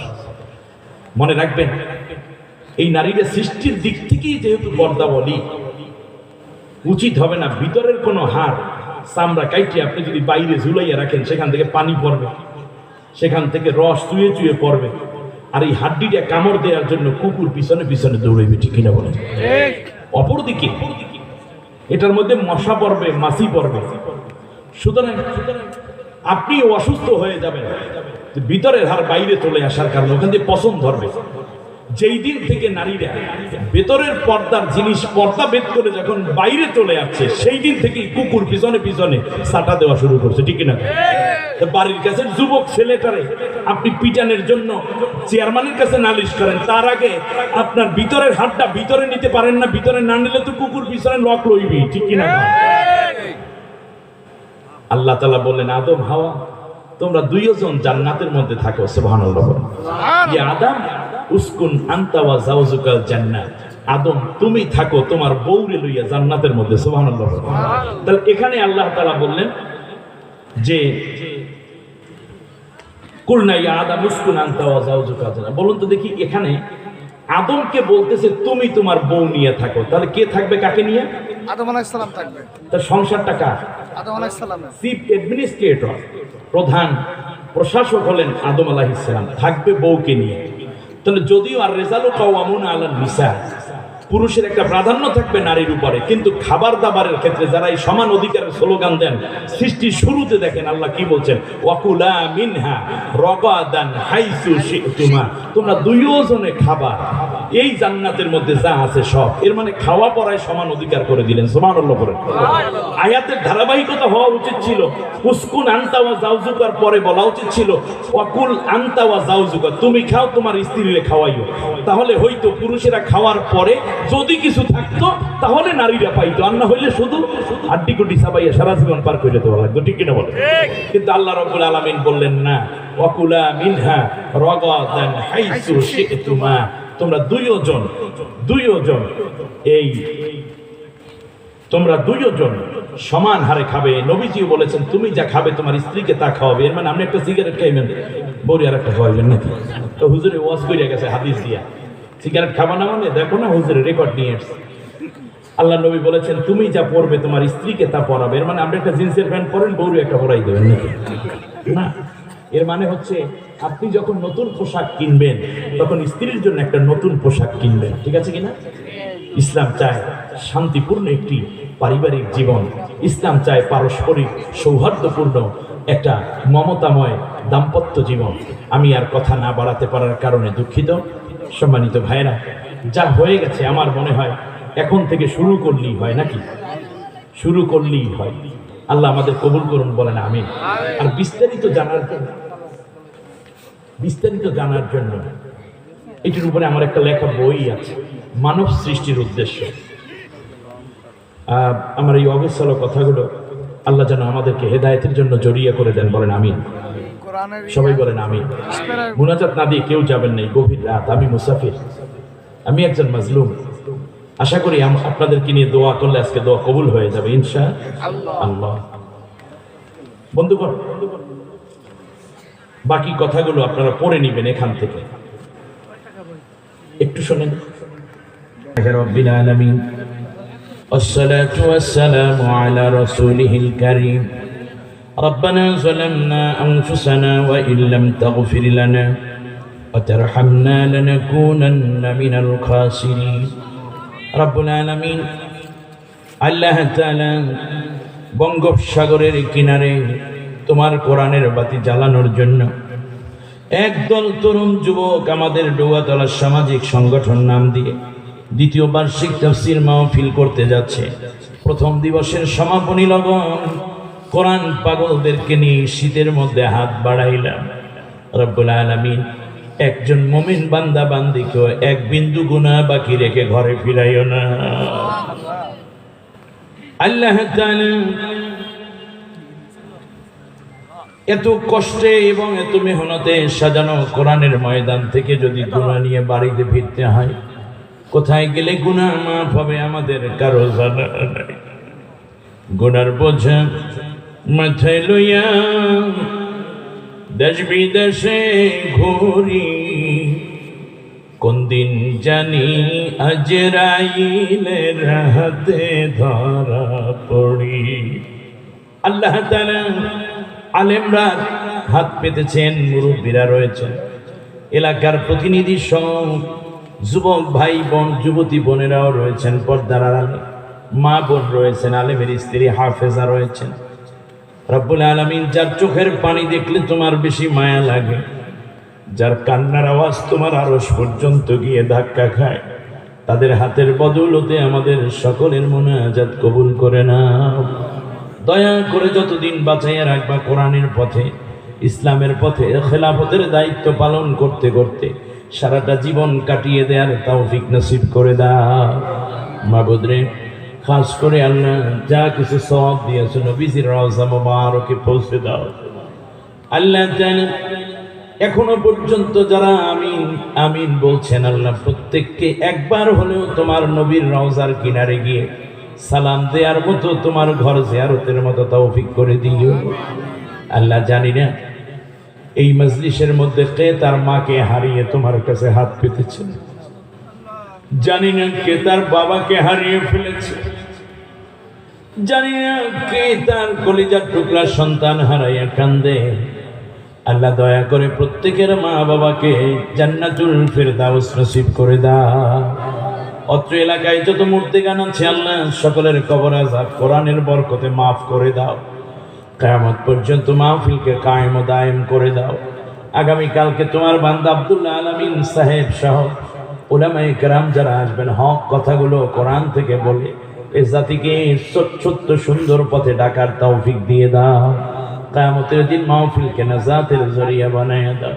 মাহফিলকে বাস্তবায়ন করার জন্য যারা টাকা দিলেন, পয়সা দিলেন, দেশ থেকে বিদেশ থেকে সহযোগিতা দিলেন, প্রশাসনিকভাবে যারা সহযোগিতা দিলেন, চেয়ারম্যান সাহেব সহ উপজেলা চেয়ারম্যান এবং অন্যান্য নেতৃবৃন্দ, আল্লাহ আমি তো কিচ্ছু দিতে পারলাম না, কোরআনের এই খাদেম আল্লাহ তাআলা সামাজিক সংগঠনের সদস্য ভাইদের সহ সবাইকে তোমার হাতে তুলে দিয়ে গেলাম।